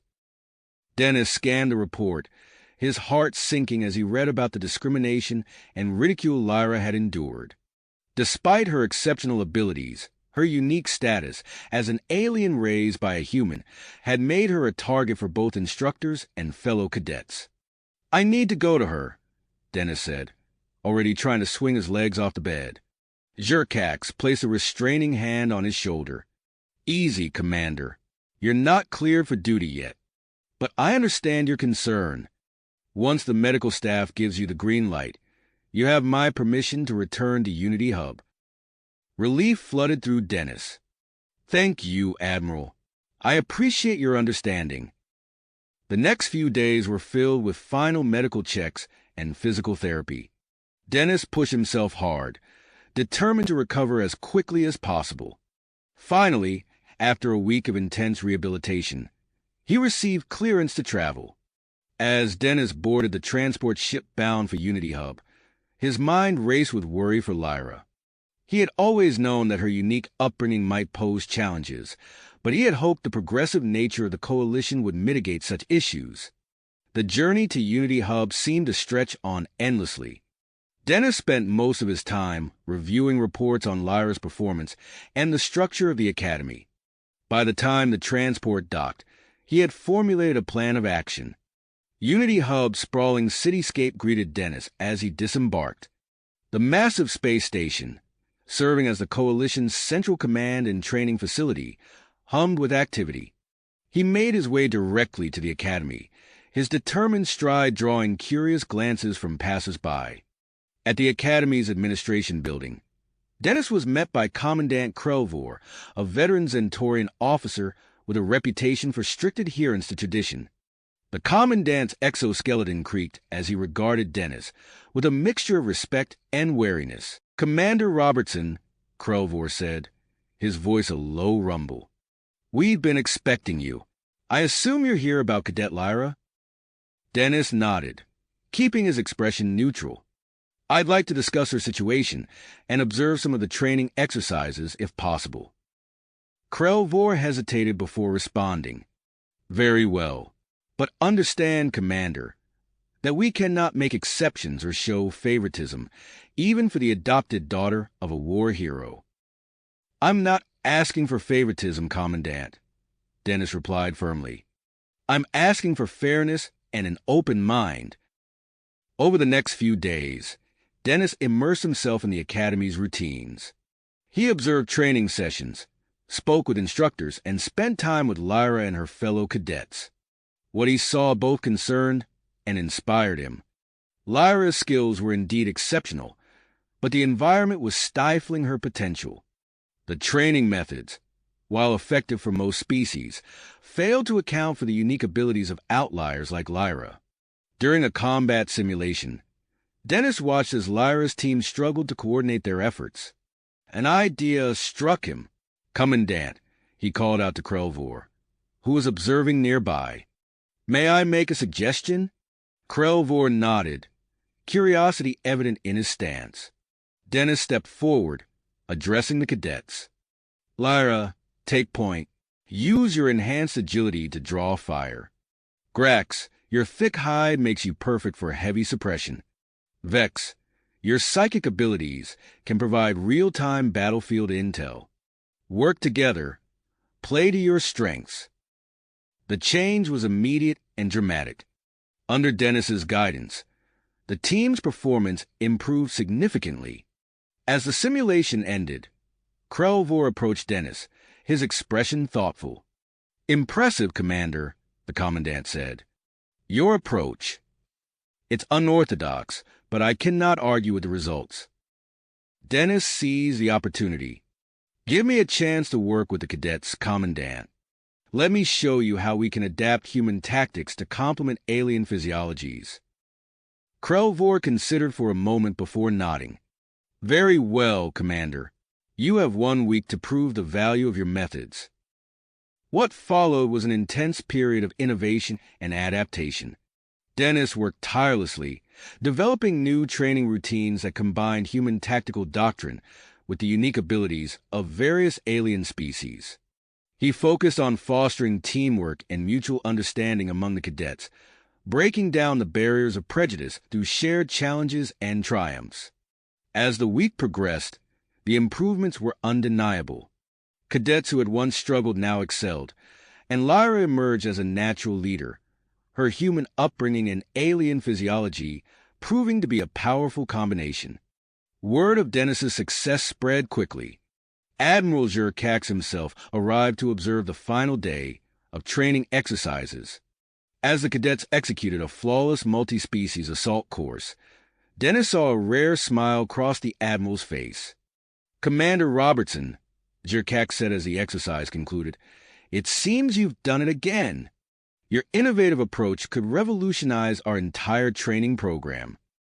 Before Dennis could respond, an urgent communication interrupted them. The Admiral's expression darkened as he listened to the message. "Commander," Jerkak said, his voice grave, "I'm afraid your work here will have to be cut short. The Void Devourers have launched a massive counteroffensive. We need you back on the front lines immediately." Dennis felt a mix of pride and concern as he looked at Lyra, who stood tall among her fellow cadets. He knew she would continue to excel, but leaving her again so soon greatly troubled on his heart. "Understood, Admiral," Dennis replied, squaring his shoulders. "When do we leave?" As Dennis prepared to depart Unity Hub, he couldn't help but feel that this was just the beginning of a new chapter in the war against the Void Devourers. The successes at the Academy had shown the potential for greater unity within the Coalition, but the enemy's resurgence threatened to unravel all they had accomplished. With a final embrace for Lyra and a nod to Commandant Krelvor, Dennis boarded the shuttle that would take him back to the front lines. As Unity Hub receded from view, he steeled himself for the challenges ahead, knowing that the fate of the Coalition, and perhaps the entire galaxy, hung in the balance. As the transport ship accelerated away from Unity Hub, Dennis felt the familiar surge of adrenaline coursing through his veins. The brief respite at the Academy had rejuvenated him, but now it was time to face the harsh reality of war once again. During the journey to the front lines, Dennis immersed himself in the latest intelligence reports. The data streaming across his tablet painted a grim picture of the Void Devourer counteroffensive. He frowned as he noticed patterns in their attack strategies that seemed eerily familiar. "They're adapting," he muttered to himself, swiping through tactical analyses. "Using our own playbook against us." The revelation was unsettling, but Dennis pushed his concerns aside as the transport docked at the forward command post. Admiral Jerkax was waiting for him, his exoskeleton gleaming under the harsh lights of the hangar bay. "Commander Robertson," the Admiral greeted him, his multifaceted eyes reflecting the urgency of the situation. "Walk with me. We have much to discuss." As they strode through the bustling corridors of the command post, Jerkax briefed Dennis on the dire situation unfolding across 3 key worlds: Nexus Prime, Zephyria, and Thalassia. Each planet represented a vital component of the Coalition's infrastructure, and losing any of them would be a devastating blow. "I'm assigning you to Zephyria," Jerkax announced as they entered the Tactical Operations Center. "Your expertise in adaptive tactics will be crucial in defending its agricultural centers." Dennis nodded, his mind already racing with potential strategies. "What forces will I have at my disposal?" The Admiral gestured to a holographic display of Zephyria, highlighting troop deployments across its vast continents. "You'll be leading a mixed force of human and alien troops, including a battalion of newly graduated cadets from Unity Hub." A surge of pride swelled in Dennis's chest at the mention of the cadets. He had trained them himself, and now they would have the chance to prove themselves in combat. Within hours, Dennis found himself on the surface of Zephyria, the planet's twin suns beating down on the lush fields that stretched to the horizon. The serenity of the landscape belied the chaos unfolding across its surface as Void Devourer landing parties established beachheads on the main continent. Dennis wasted no time in implementing his rapid response tactics. He divided his forces into specialized units, each leveraging the unique abilities of its members. Human snipers paired with Zentorian scouts, their enhanced vision allowing them to spot targets at extreme ranges. Thalassian amphibious troops patrolled the planet's extensive river networks, providing crucial mobility and surprise attacks. As Dennis coordinated the defense from a mobile command center, reports flooded in from across the planet. His integrated forces were making significant progress, pushing back the Void Devourer advance on multiple fronts. Sir, we've reclaimed Agricultural Center Gamma, a young cadet reported, her scales shimmering with excitement. The enemy didn't expect our pincer movement through the marshlands. Dennis allowed himself a small smile. Excellent work. Reinforce the position and prepare for a potential counterattack. As the battle for Zeria raged on, Dennis received updates from the other fronts.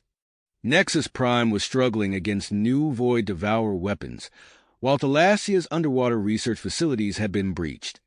The gravity of the situation caused great concern on him, but he forced himself to focus on the task at hand. Days blurred into nights as Dennis worked tirelessly to coordinate the defense of Zeria. His integrated tactics proved highly effective in the planet's diverse environments, from the sprawling grasslands to the dense jungle regions. The success of his command did not go unnoticed, and soon the Void Devourers began to concentrate more of their forces on Zeria. As Dennis pored over the latest battle reports, a priority communication from Unity Hub caught his attention. Marcus Vance's face appeared on the screen, lines of worry etched across his features. Dennis, we've uncovered a Purity front plot to sabotage Coalition supply lines, Marcus said without preamble. They're targeting the support networks for all three embattled worlds. We need your input on how to protect our supply chains without compromising ongoing operations. Dennis's mind raced, considering and discarding options in rapid succession. Suddenly, an idea struck him. The spatial distortions left by the collapsed rift, he mused aloud. We could use them as cover for our supply convoys. Working quickly, Dennis coordinated with Terra and Vexera to map safe routes through the anomalies. The result was a network of secure supply lines that were nearly impossible for the enemy to detect or intercept. As the new strategy was implemented, the flow of resources to the frontline forces improved dramatically. The tide of battle began to shift in the Coalition's favor. On Zeria, Dennis's forces reclaimed vital agricultural centers and pushed the Void Devourers back to their initial landing zones. News of their success spread quickly, boosting morale across all three worlds. Admiral Zerkax, seizing the moment, ordered a series of coordinated counterattacks. Dennis's tactics were swiftly adopted by other Coalition commanders, leading to significant gains on Nexus Prime and Thalassia as well. As Dennis oversaw the fortification of reclaimed territories on Zeria, he received word that the Void Devourers were withdrawing from less strategic areas, consolidating their forces for what promised to be a more focused assault. Amid the chaos of battle, a personal message caught Dennis off guard. Lyra, his adopted daughter, had been fast-tracked through the academy and was being assigned to a special operations unit bound for the front lines. Pride and concern warred within him as he contemplated her impending arrival in the combat zone. From his command center, Dennis watched as Coalition forces dug in, preparing for the next wave of attacks. The successful defense had bought them valuable time, but the war was not nearly finished. Reports of Void Devourer reinforcements massing at the edge of the system served as a stark reminder of the challenges that lay ahead.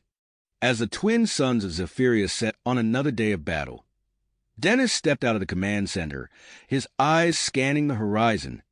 The fading light glinted off the armor of troops moving into defensive positions, a patchwork of human and alien forces united in purpose. In the distance, the low rumble of artillery fire served as a constant reminder of the enemy's presence. Dennis took a deep breath, the air heavy with the scent of Zeria's unique flora and the acrid tang of recent combat. He knew that the true test of his integrated tactics and the Coalition's willpower was yet to come. As he turned to re-enter the command center, his mind was already racing with plans for the battles ahead. That lay ahead, a sudden alert blared through the command center. Dennis rushed back inside, his eyes widening as he took in the information flooding the screens. Long-range sensors detecting a massive Void Devourer fleet entering the system, reported a Coalition officer, her tentacles working furiously over the control panel. Estimated time to orbit, 3 hours. Dennis's mind raced. The enemy force was significantly larger than the initial invasion, threatening to overwhelm their hard-won defenses. He immediately began issuing orders, his voice steady despite the gravity of the situation. "Initiate emergency protocol Zeta-9, he commanded. "I want all planetary defense systems at maximum readiness. Lieutenant Crosstalk, coordinate with our orbital platforms. Redirect all available firepower to cover our most vulnerable sectors." As the command center erupted into a flurry of activity, Dennis received another urgent transmission. His heart skipped a beat as he recognized the sender, Lyra. She had arrived on Zeria with her Special Operations Unit, ready to join the planet's defense efforts. "Lyra, report to Sector 7, Dennis instructed, his voice a mixture of pride and concern. "I'm assigning your team to set up advanced sensor arrays and camouflage defensive positions. Use those Unity hub techniques we developed." "Understood, sir," Lyra replied, her voice crisp and professional. "We won't let you down." As Lyra's team moved out, Dennis turned his attention to the planet's vast network of irrigation canals. An idea formed in his mind, a strategy born from his intimate knowledge of Zephyria's unique landscape. "Captain Voss," he called out to his logistics officer, "I want our ground forces prepped for rapid redeployment through the canal system. We'll use it to mask our movements from orbital sensors." The next few hours passed in a blur of preparation and anticipation. Dennis coordinated with coalition forces across Zephyria, positioning them strategically to counter the impending assault. As the Void Devourer fleet entered orbit, the sky lit up with the eerie glow of their energy weapons. The orbital bombardment began, targeting key agricultural centers and coalition strongholds. Dennis watched the tactical display, his teeth clenched as reports of damage flooded in. But his strategy was already in motion. "All units, execute Operation Undertoe," Dennis ordered. Across Zephyria, coalition forces sprang into action. Utilizing the irrigation canals, they moved swiftly and silently beneath the enemy's orbital sensors. Void Devourer landing parties found themselves outflanked and ambushed by coalition troops emerging from seemingly nowhere. In the midst of the chaotic battle, Dennis received an urgent communication from Lyra's team. Her voice crackled over the comm system, filled with a mix of excitement and tension. "Commander, we've discovered a hidden Void Devourer command center in the Razorback Mountains," Lyra reported. "It's heavily fortified, but we believe it contains crucial intelligence on their long-term invasion plans." Dennis's mind raced, weighing the potential benefits against the risks. The information could be invaluable, but the operation would be extremely dangerous. "Understood, Lyra. Proceed with infiltration," he decided, "but exercise extreme caution. I'm dispatching a rapid response force to your location for backup." As Lyra's team began their high-stakes mission, the battle for Zephyria intensified. Void Devourer dropships descended in ever-increasing numbers, disgorging waves of enemy troops across the planet's surface. Dennis coordinated the defense from his mobile command center, constantly adapting his strategies to counter the enemy's movements. He utilized the unique abilities of his integrated forces to maximum effect. Human snipers provided cover for Zentorian shock troops as they engaged in close-quarters combat. The Lassian amphibious units used the canal network to strike at enemy supply lines. Hours passed, the twin suns of Zephyria setting and rising again as the battle raged on. Dennis received sporadic updates from Lyra's team as they infiltrated deeper into the enemy command center. Their progress was slow but steady, each step bringing them closer to the vital intelligence they sought. Suddenly, an urgent transmission cut through the din of battle reports and tactical updates. It was Lyra, her voice tense and breathless. "Commander, we've breached the central data core, but we're cut off.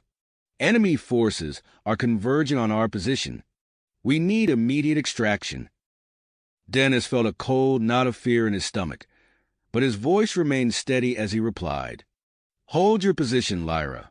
Extraction team is en route. He turned to his command staff, his eyes blazing with persistence. Prepare a strike team for immediate deployment. We're going in to get them out. As the rescue operation began, Dennis knew that the next few hours would determine not just the fate of Zeria, but potentially the entire course of the war.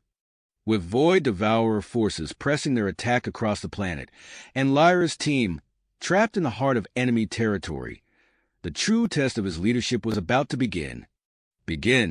With Lyra's team trapped and vital intelligence at stake, Dennis knew he had to act fast. Prepare a strike team for immediate deployment, he ordered, his voice carrying the weight of command.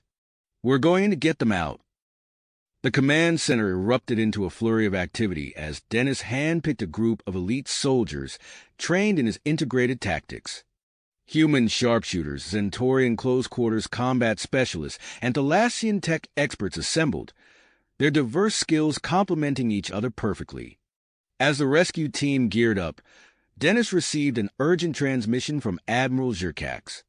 The Admiral's face appeared on the main screen, his expression grave.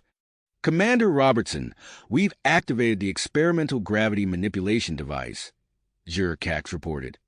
It's creating spatial distortions around Zeria, disrupting the Void Devourer fleet. This is your window of opportunity.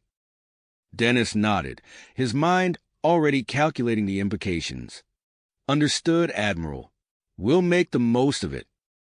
The rescue team boarded a fleet of stealth dropships, their sleek hulls shimmering with the latest cloaking technology developed on Thalassia.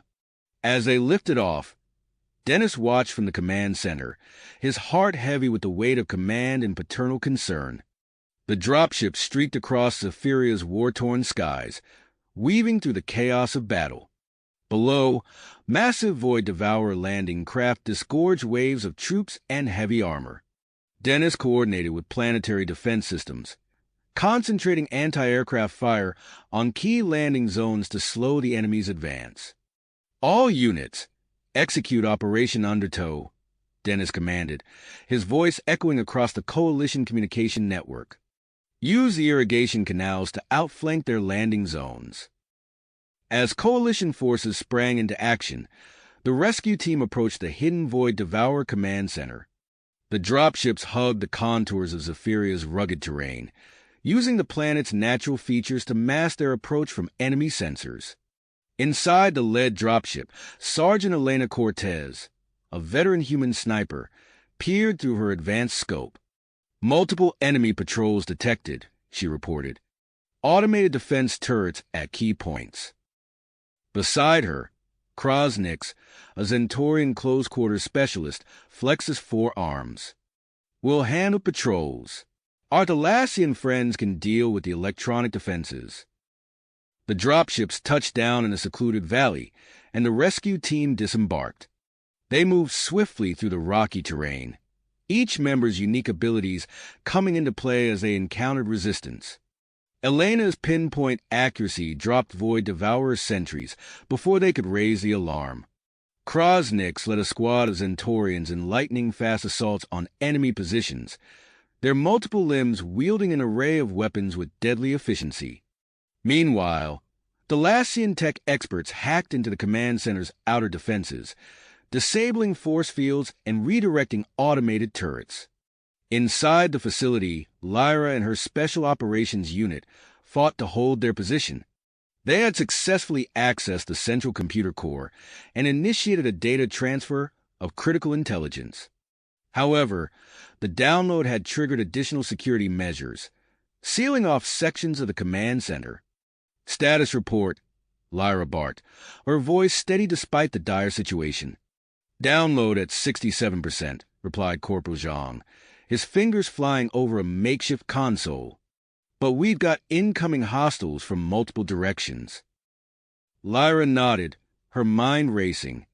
Use the Void Devourer tech we salvaged to fortify our position. We need to buy time for that download to complete. As her team worked to reinforce their defenses, Lyra couldn't help but think of her adoptive father.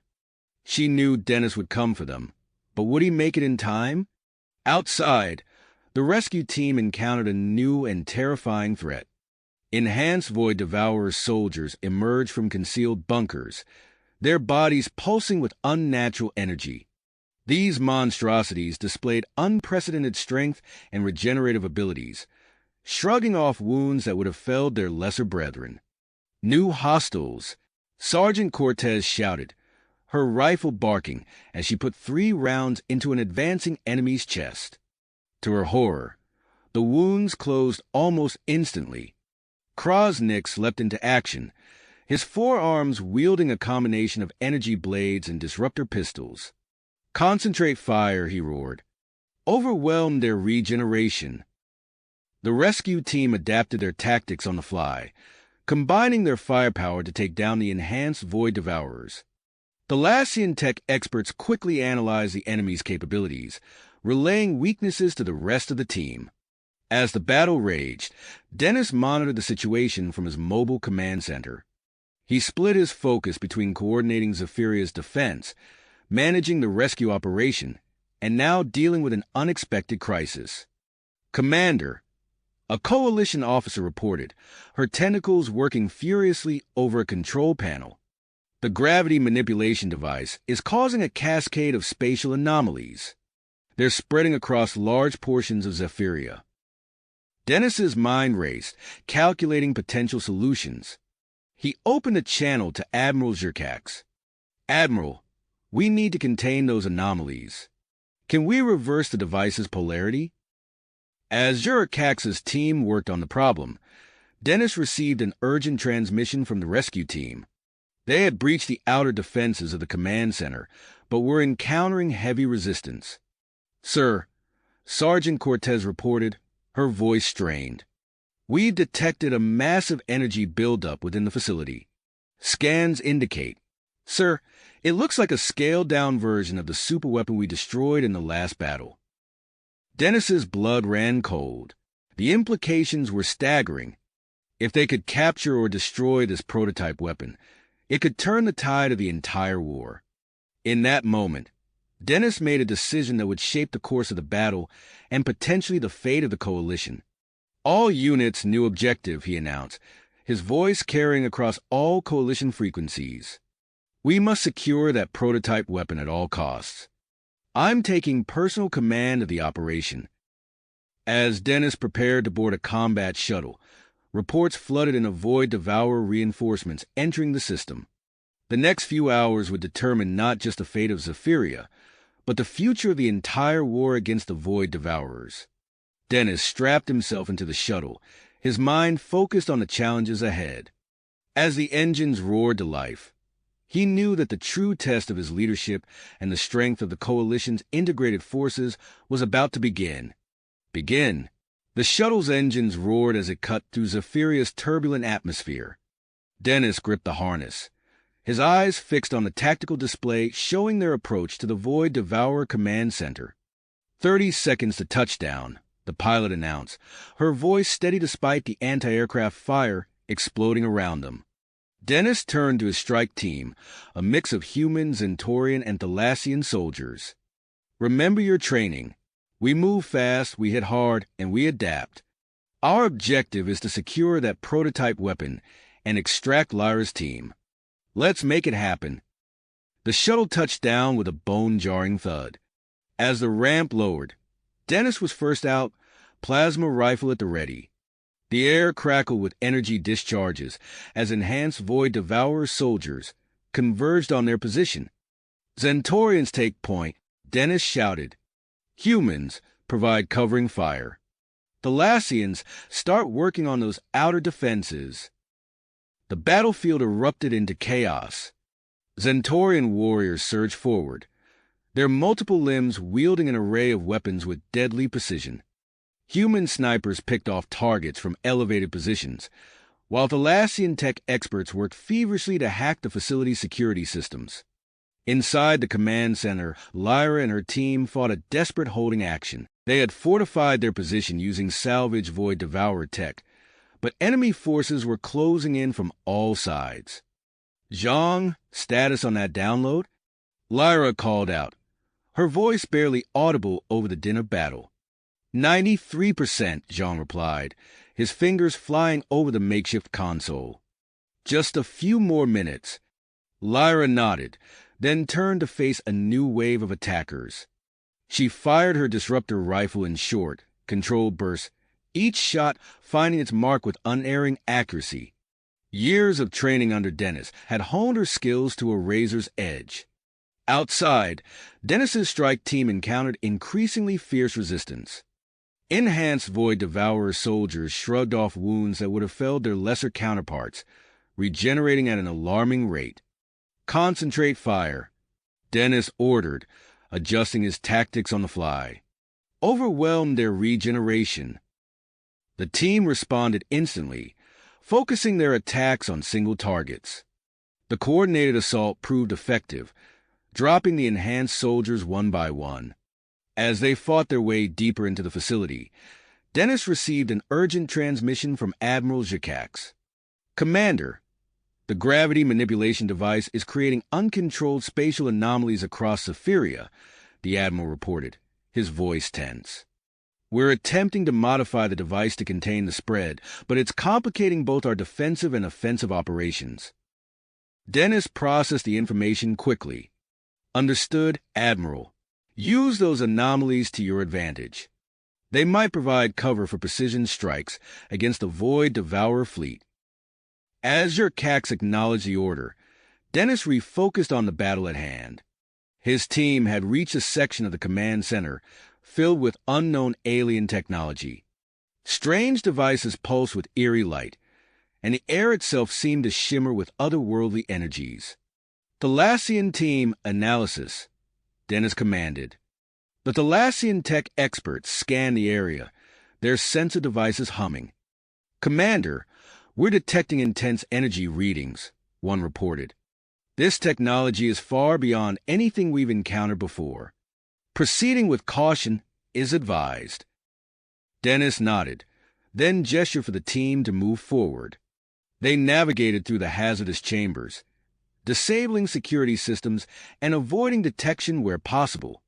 When combat was unavoidable, they struck with surgical precision, minimizing damage to potential intelligence assets.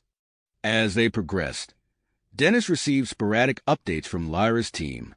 They were close now, separated by just a few heavily defended sections of the facility. Suddenly, a massive tremor shook the command center. Alarms blared and emergency force fields sprang to life, cutting off entire sections. "Sir," a Zentorian soldier called out. "Scans indicate a massive energy buildup ahead. It matches the signature of the prototype weapon." Dennis's mind raced. They were running out of time. "All units double time. We need to reach that weapon before it fully activates." The strike team surged forward, pushing through the final defenses with desperate intensity. As they approached the chamber housing the prototype weapon, they encountered the most elite Void Devourer soldiers yet seen. The ensuing battle was fierce and chaotic. Dennis coordinated his team's efforts, utilizing every tactic and technology at their disposal. Zentorian close-quarters specialists engaged the enemy in lightning-fast melee combat, while human snipers provided precision fire support. Thalassian tech experts worked frantically to breach the chamber's formidable electronic defenses. Just as it seemed they might be overwhelmed, a familiar voice crackled over the comm system. "Need a hand, old man?" Lyra's tone was light, but Dennis could hear the strain beneath it. "Lyra, what's your position?" Dennis called back, relief flooding through him. "Right behind you. Might want to duck." Dennis dropped to the ground, just as a barrage of disruptor fire tore through the Void Devourer ranks.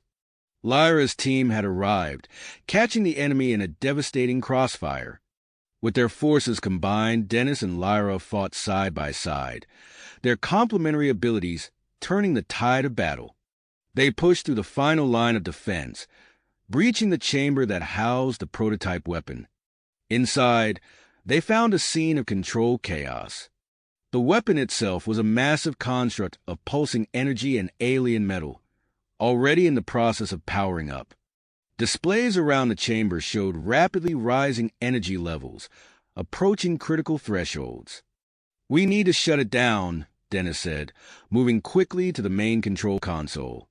"Lyra, coordinate our defense.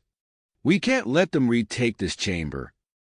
As Dennis worked feverishly to decipher the weapon's control systems, Lyra organized their combined teams into a defensive perimeter. Waves of Void Devourer forces assaulted their position, determined to reclaim their superweapon. The battle for control of the prototype weapon became a desperate race against time.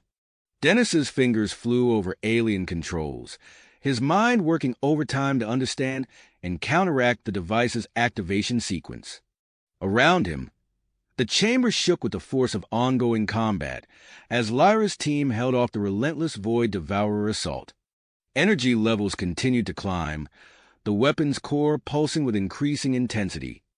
Dennis knew that if he couldn't shut it down in time, the resulting overload could destroy a significant portion of Zeria. The fate of the planet, and potentially the entire war, now rested in his hands. With a final, decisive command sequence, Dennis accessed the weapon's core systems. Now came the most challenging part, safely shutting down the device while under constant enemy fire. As alarms blared and energy levels approached critical, Dennis began the delicate process of deactivating the prototype weapon, knowing that a single mistake could spell disaster for them all. Time seemed to slow as Dennis's fingers danced across the alien controls, his mind racing to process the complex symbology and interdependent systems before him. A violent tremor shook the chamber, nearly throwing Dennis off his feet. He gripped the console, steadying himself as he continued the shutdown sequence. Sweat beaded on his forehead, his eyes darting between the pulsing core of the prototype weapon and the rapidly changing displays. "Dennis, we're running out of time," Lyra shouted over the din of battle. She ducked behind cover, plasma bolts sizzling past her head. "Whatever you're doing, do it faster." "Working on it," Dennis called back, his voice strained with concentration. He input another series of commands, feeling a surge of triumph as the weapon's energy output began to diminish. "I think I've got it. Just need to dash." His words were cut short as a massive surge of energy erupted from the weapon's core. Alarms blared throughout the facility, and the chamber's lighting flickered ominously. "Lyra, status report," Dennis barked, fighting to regain control of the system. Lyra vaulted over a fallen Void Devourer soldier, her movements fluid and precise. She landed beside Dennis, her eyes quickly scanning the tactical displays. "We're holding, but barely. The enemy's throwing everything they've got at us. Whatever you did, it's got them spooked." Dennis nodded grimly. "The shutdown sequence is initiated, but it's going to take time. We need to keep this position secure until it's complete." As if in response to his words, a fresh wave of Void Devourer forces poured into the chamber. Lyra sprang into action, her voice clear and commanding as she directed their combined teams. "Zentorians, form a perimeter around the main console. Humans, I want suppressing fire on those entry points. Thalassians, see if you can rig up some makeshift barriers with that debris." The coalition forces moved with practiced efficiency, each species leveraging their unique strengths. Zentorian warriors created an impenetrable wall of blades and energy shields, while human snipers picked off Void Devourer soldiers with uncanny accuracy. Thalassian tech experts worked furiously, repurposing fallen equipment into defensive structures. Dennis split his attention between monitoring the weapon's shutdown sequence and coordinating with Admiral Zerkax. "Admiral, status on the orbital situation?" Zerkax's voice crackled through the comm system, punctuated by static and the sounds of distant explosions. "The battle hangs in the balance, Commander. We've managed to push back their main thrust, but those spatial anomalies are playing havoc with our formations. We're attempting to shut down the gravity device now." "Understood," Dennis replied. We've nearly secured the prototype weapon. Once it's neutralized, we'll dash. His words were cut off as the chamber's artificial gravity suddenly failed. Dennis felt his stomach lurch as he began to float upwards, his hands scrambling for purchase on the control console. Around him, chaos erupted. Coalition soldiers and void devourers alike found themselves suddenly weightless, their carefully planned formations dissolving into a three-dimensional melee. Lyra, however, seemed to thrive in the zero-gravity environment. She pushed off from a nearby wall, using her momentum to slam into a cluster of void devourer soldiers. Her movements were graceful and precise, each action calculated to maximize her advantage in the weightless battlefield. "Dennis," she called out, her voice tinged with exhilaration. "Use the gravity fluctuations. They're throwing off their targeting systems." Dennis quickly grasped her strategy. "All units, adapt to zero-G combat protocols. Use the environment to your advantage." The coalition forces rallied, turning what could have been a disaster into an unexpected opportunity. Human soldiers used their firearms as makeshift thrusters, propelling themselves into advantageous positions. Zentorian warriors became whirling dervishes of blades and energy weapons, their multiple limbs allowing for unprecedented maneuverability in three-dimensional space. As the battle raged around him, Dennis refocused on the prototype weapon. The shutdown sequence was nearing completion, but the energy readings were becoming increasingly erratic. He realized with a sinking feeling that a safe shutdown might no longer be possible. "Lyra," he shouted, his voice urgent. "We need to evacuate. The weapon's going critical." Lyra nodded, instantly grasping the severity of the situation. She began coordinating their retreat, her voice steady despite the chaos surrounding them. "All units, fall back to extraction point Alpha. Move, move, move." Dennis input the final command sequence, praying it would be enough to prevent a catastrophic overload. As he pushed away from the console, a massive surge of energy erupted from the weapon's core. The chamber shook violently, and sections of the ceiling began to collapse. "This way," Lyra called out, gesturing towards a partially hidden corridor. "I found a potential escape route during our initial infiltration." Dennis and the remaining coalition forces followed her lead, navigating through a maze of collapsing corridors and malfunctioning equipment. The air crackled with energy discharges, and the entire facility seemed to be tearing itself apart. As they rounded a corner, Dennis saw a glimmer of hope. A large hangar lay before them, filled with sleek void devourer scout ships. His mind raced, quickly formulating a plan. "Lyra, secure one of those ships," he ordered. "The rest of you, grab anything you can carry. Data storage devices, weapon components, anything that looks important. We're not leaving empty-handed." The team sprang into action, years of training and combat experience evident in their swift, coordinated movements. Lyra led a small group to commandeer one of the scout ships, while Dennis and the others salvaged what they could from the disintegrating facility. Suddenly, a final wave of enhanced void devourer soldiers burst into the hangar. These were unlike any they had faced before, their bodies seeming to ripple with impossibly strong energy. "Defensive positions," Dennis shouted, raising his weapon. "Lyra, get that ship operational. We'll hold them off." What followed was a fierce, close-quarters battle unlike anything Dennis had experienced in his long military career. The enhanced void devourers moved with incredible speed and strength, shrugging off injuries that would have felled their lesser counterparts. But the coalition forces refused to yield. Humans, Zentorians, and Thalassians fought side by side, their diverse abilities and tactics keeping the enemy at bay. Dennis found himself in the thick of the fighting, his years of experience guiding his every move. Just as it seemed they might be overwhelmed, Lyra's voice rang out over the comm system. "Ship secured. Everyone, get on board now." Dennis organized a fighting retreat, covering the evacuation of their wounded and the precious salvage data. As the last of his team boarded the scout ship, he felt the deck beneath him shudder ominously. "Lyra, we need to go," he yelled, diving through the closing hatch. "This whole place is coming down." Lyra's hands flew over the alien controls, her brow furrowed in concentration. The scout ship's engines roared to life, and they lifted off just as the hangar floor began to buckle. Dennis strapped himself into the co-pilot's seat, his heart racing as Lyra skillfully maneuvered the stolen vessel through the collapsing facility. Debris rained down around them, and unstable energy fields crackled across their path. "Hang on," Lyra called out, her voice tight with focus. She banked the ship hard, narrowly avoiding a massive falling support beam. As they emerged from the disintegrating command center, Dennis caught a glimpse of the battle raging in Zephiria's skies.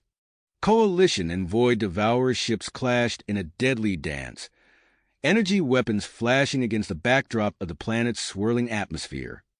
"We made it," Dennis breathed, allowing himself a moment of relief.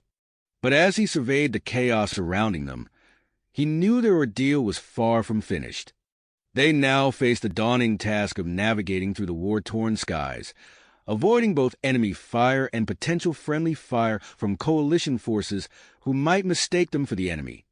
Lyra's voice cut through his thoughts, her tone resolute. "What's our next move, Commander?" Dennis took a deep breath, his mind already formulating their next steps. The stolen scout ship hummed beneath them, a testament to their daring escape and a key to potentially turning the tide of the war. As they soared into the unknown, Dennis knew that the true test of their skills and the strength of the coalition was only just beginning. Dennis's mind raced as he assessed their precarious situation. The stolen Void Devourer scout ship offered both opportunity and danger as they navigated through the chaos of the Zephyrian skies. "Lyra, can you access the ship's communication systems?" Dennis asked, his eyes scanning the alien controls before him. Lyra nodded, her fingers already dancing across the unfamiliar interface. "I think I've got it. What's the plan?" "We need to broadcast a coded coalition signal," Dennis replied. "Otherwise, we're as good as target practice for our own forces." As Lyra worked on the communications, Dennis expertly maneuvered the scout ship through the ongoing battle. Energy beams crisscrossed the sky, and explosions bloomed in the distance. The ship's advanced systems allowed him to predict and avoid incoming fire with uncanny precision. Suddenly, Lyra's voice cut through the tension. "Signal broadcasted. Let's hope our allies get the message before dash." Her words were cut short as the ship rocked violently. Dennis glanced at the tactical display and saw several red markers closing in fast. "Void Devourer interceptors," he growled. "They're not letting us go without a fight." As Dennis pushed the stolen ship to its limits, weaving through debris and energy blasts, a familiar voice crackled over the comm system. "Commander Dennis, this is Admiral Zikax. We received your signal and are dispatching escort fighters to your position. Transmitting coordinates for rendezvous now." Relief washed over Dennis. "Copy that, Admiral. We've got some unwanted company on our tail." "Understood, Commander. Hold your course. We'll clear a path for you." True to the Admiral's word, a squadron of coalition fighters soon appeared, engaging the pursuing Void Devourer interceptors. Dennis used the distraction to push deeper into friendly territory, following the complex flight path provided by Admiral Zikax. As they approached the coalition fleet, a massive spatial anomaly loomed before them. The swirling vortex of distorted space-time was a clear sign that the gravity manipulation device was still active and malfunctioning. "Dennis, we can't go around it," Lyra said, her voice tense. "The Void Devourers are regrouping behind us." Dennis gritted his teeth. "Then we go through. Everyone, brace yourselves." He plunged the scout ship into the anomaly. Immediately, The craft began to shudder and groan under the strain of unpredictable gravitational forces. Warning alarms blared as systems struggled to compensate. Dennis fought with the controls, his piloting skills pushed to their absolute limits. The ship tumbled and spun, artificial gravity fluctuating wildly. In the passenger compartment, the rest of the team held on for dear life, their faces a mix of fear and persistence. Just when it seemed the ship would tear itself apart, Dennis noticed something. The alien technology was adapting, collecting data on the spatial distortions and adjusting its systems in real time. He worked with the ship, guiding it through the chaos rather than fighting against it. With a final, gut-wrenching lurch, they burst free of the anomaly. The Coalition flagship loomed before them, its hangar bay open and ready to receive them. "Admiral," Dennis called over the comm, his voice hoarse with exertion. "We're coming in hot. Request immediate clearance for landing." "Granted, Commander," Jerkax replied. "Well done. We'll debrief as soon as you're aboard." Dennis guided the battered scout ship into the hangar, setting it down with a less-than-gentle thud. As the engines powered down, he let out a long, shaky breath. "We made it." No sooner had the team disembarked than they were surrounded by Coalition security forces and hustled away to a high-security debriefing area. Dennis caught glimpses of scientists and intelligence officers swarming over the captured scout ship, their excitement palpable. In the debriefing room, Admiral Jerkax was waiting for them. His multiple eyes blinked in rapid succession, a sign of keen interest in Zentorian body language. "Commander, your team has performed admirably," the Admiral began. "The data you recovered from the command center is already proving invaluable. But this scout ship, it could change everything." Dennis nodded, still processing the whirlwind of events. The ship's systems adapted to the spatial anomaly in ways I've never seen before. If we can understand and replicate that technology. "Precisely," Jerkax agreed. "Our scientists are already at work. But there's more." The Admiral's tone grew serious. "The ship's navigational system has revealed the location of what appears to be the Void Devourer's primary staging area." The room fell silent as the implications sank in. Lyra was the first to speak, a chance to strike at the heart of their operations. Admiral Jerkax's eyes gleamed. "Indeed, and I believe you and Commander Dennis are uniquely qualified to lead such a mission." Dennis exchanged a look with Lyra, seeing his own mix of excitement and apprehension mirrored in her eyes.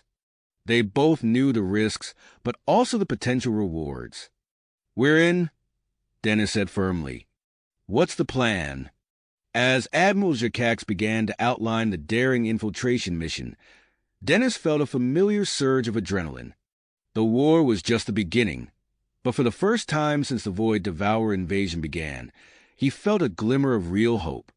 With the stolen scout ship, the recovered data, and the combined strength of the Coalition, they had a fighting chance. The Admiral's words faded into the background as Dennis's mind raced with possibilities. The scout ship would need modifications. The team would need to be carefully selected, and they would need to prepare for every possible contingency.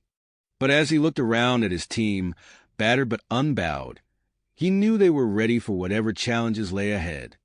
The next phase of the war was about to begin, and Dennis was determined to see it through to the end.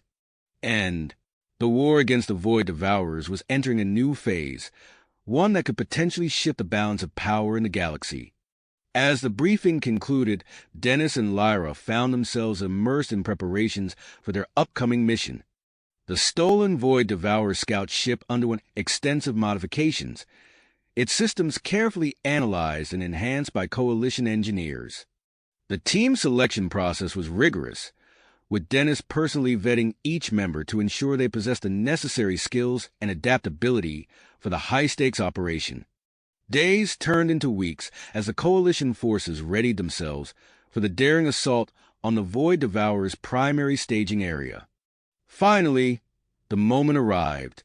Dennis, Lyra, and their hand-picked team boarded the modified scout ship, tension palpable in the air as they launched into the vast expanse of space. The journey was tense, each member of the crew acutely aware of the weight of their mission. As they approached their target, the ship's sensors lit up with activity. Before them lay a sight that made even the most seasoned veterans among them catch their breath. A massive fleet of Void Devourer ships arranged in a formidable defensive formation around a colossal space station. "Activate stealth systems," Dennis ordered, his voice steady despite the gravity of the situation. Lyra's fingers flew across the control panel, engaging the advanced cloaking technology they had integrated into the scout ship. The vessel seemed to shimmer for a moment before fading from view, becoming virtually undetectable to the Void Devourer sensors. Holding their collective breath, the team navigated through the heart of the enemy armada. Massive Void Devourer ships loomed on all sides, their ominous forms filling the view screen. Dennis guided the ship with precision, his years of experience evident in every subtle adjustment and maneuver. As they approached the space station, Lyra accessed the captured ship's credentials. "Transmitting docking codes now," she announced, her voice tight with concentration. Seconds stretched into eternity as they waited for a response. Then, miraculously, the docking bay doors began to open. They had successfully infiltrated the heart of the Void Devourer's operations. Once safely docked, Dennis addressed the team. "Remember your objectives. Lyra, take your tech team and find the central computer core. Upload the virus and gather any critical intel you can. Diversionary team, you know your targets. Create chaos. Draw their attention away from us. My team will make for the power core." The group split off, each member moving with purpose and dedication. Lyra led her team through the labyrinthine corridors of the station, using stolen schematics to navigate. They encountered minimal resistance, their presence still undetected thanks to the station's vast size and the element of surprise. Upon reaching the central computer core, Lyra's team worked swiftly to bypass security measures. With a mix of hacking skills and the knowledge gained from studying Void Devourer technology, they gained access to the station systems. "Uploading the virus now," Lyra reported over the secure comm channel. As the sophisticated code wormed its way into the station's network, alarms began to blare, and systems across the facility started to malfunction. Meanwhile, Dennis and the assault team fought their way toward the power core. They encountered increasingly heavy resistance as they progressed deeper into the station. Elite Void Devourer guards, their bodies enhanced with cybernetic implants, put up fierce opposition. The close quarters combat was intense, with energy weapons discharging in confined spaces and hand-to-hand skirmishes erupting in narrow corridors. Dennis's integrated tactics proved invaluable, as each team member's unique abilities complemented the others perfectly. A Zentorian's multi-limb dexterity provided covering fire, while a Thalassian's enhanced strength breached sealed doors. As they battled their way forward, the diversionary team's efforts became evident. Explosions rocked the station, and the comm channels filled with confused chatter from Void Devourer forces. The enemy's attention was split, their command structure thrown into disarray by the multiple simultaneous threats. Lyra's voice crackled over the comm as Dennis's team reached the outer perimeter of the power core. "Dennis, I've found something. The central computer contains data on a Void Devourer superweapon. It's capable of destroying entire star systems. I'm downloading the information now and transmitting it to the Coalition fleet." "Good work," Dennis replied, his breath heavy from exertion. "We're about to plant the explosives. Get your team to the extraction point." As Dennis and his team set the high-yield explosives around the power core, a new threat emerged. A massive door at the far end of the chamber slid open, revealing a towering figure. The Supreme Void Devourer Commander, its body a grotesque fusion of alien flesh and advanced cybernetics, stepped into view. "Finish setting the charges," Dennis ordered his team. "I'll handle this." He stepped forward to face the commander, knowing that the fate of the mission, and possibly the entire war, now rested on his ability to buy his team the time they needed to complete their task. The Void Devourer commander's cybernetic eyes focused on Dennis, its voice a grating metallic sound. "You have come far, human, but your journey ends here." With that, the battle began. Dennis found himself pushed to the absolute limits of his combat skills, facing an opponent that was stronger, faster, and more resilient than any he had encountered before. The commander's cybernetic enhancements gave it a significant advantage, but Dennis's years of experience and adaptability kept him in the fight. As the brutal hand-to-hand combat raged on, Dennis's team finished setting the explosives and retreated toward the extraction point. Dennis, battered and increasingly outmatched, knew he couldn't hold out much longer against the relentless assault of the Void Devourer commander. Just as it seemed Dennis would be overwhelmed, a familiar voice rang out. Dennis ducked.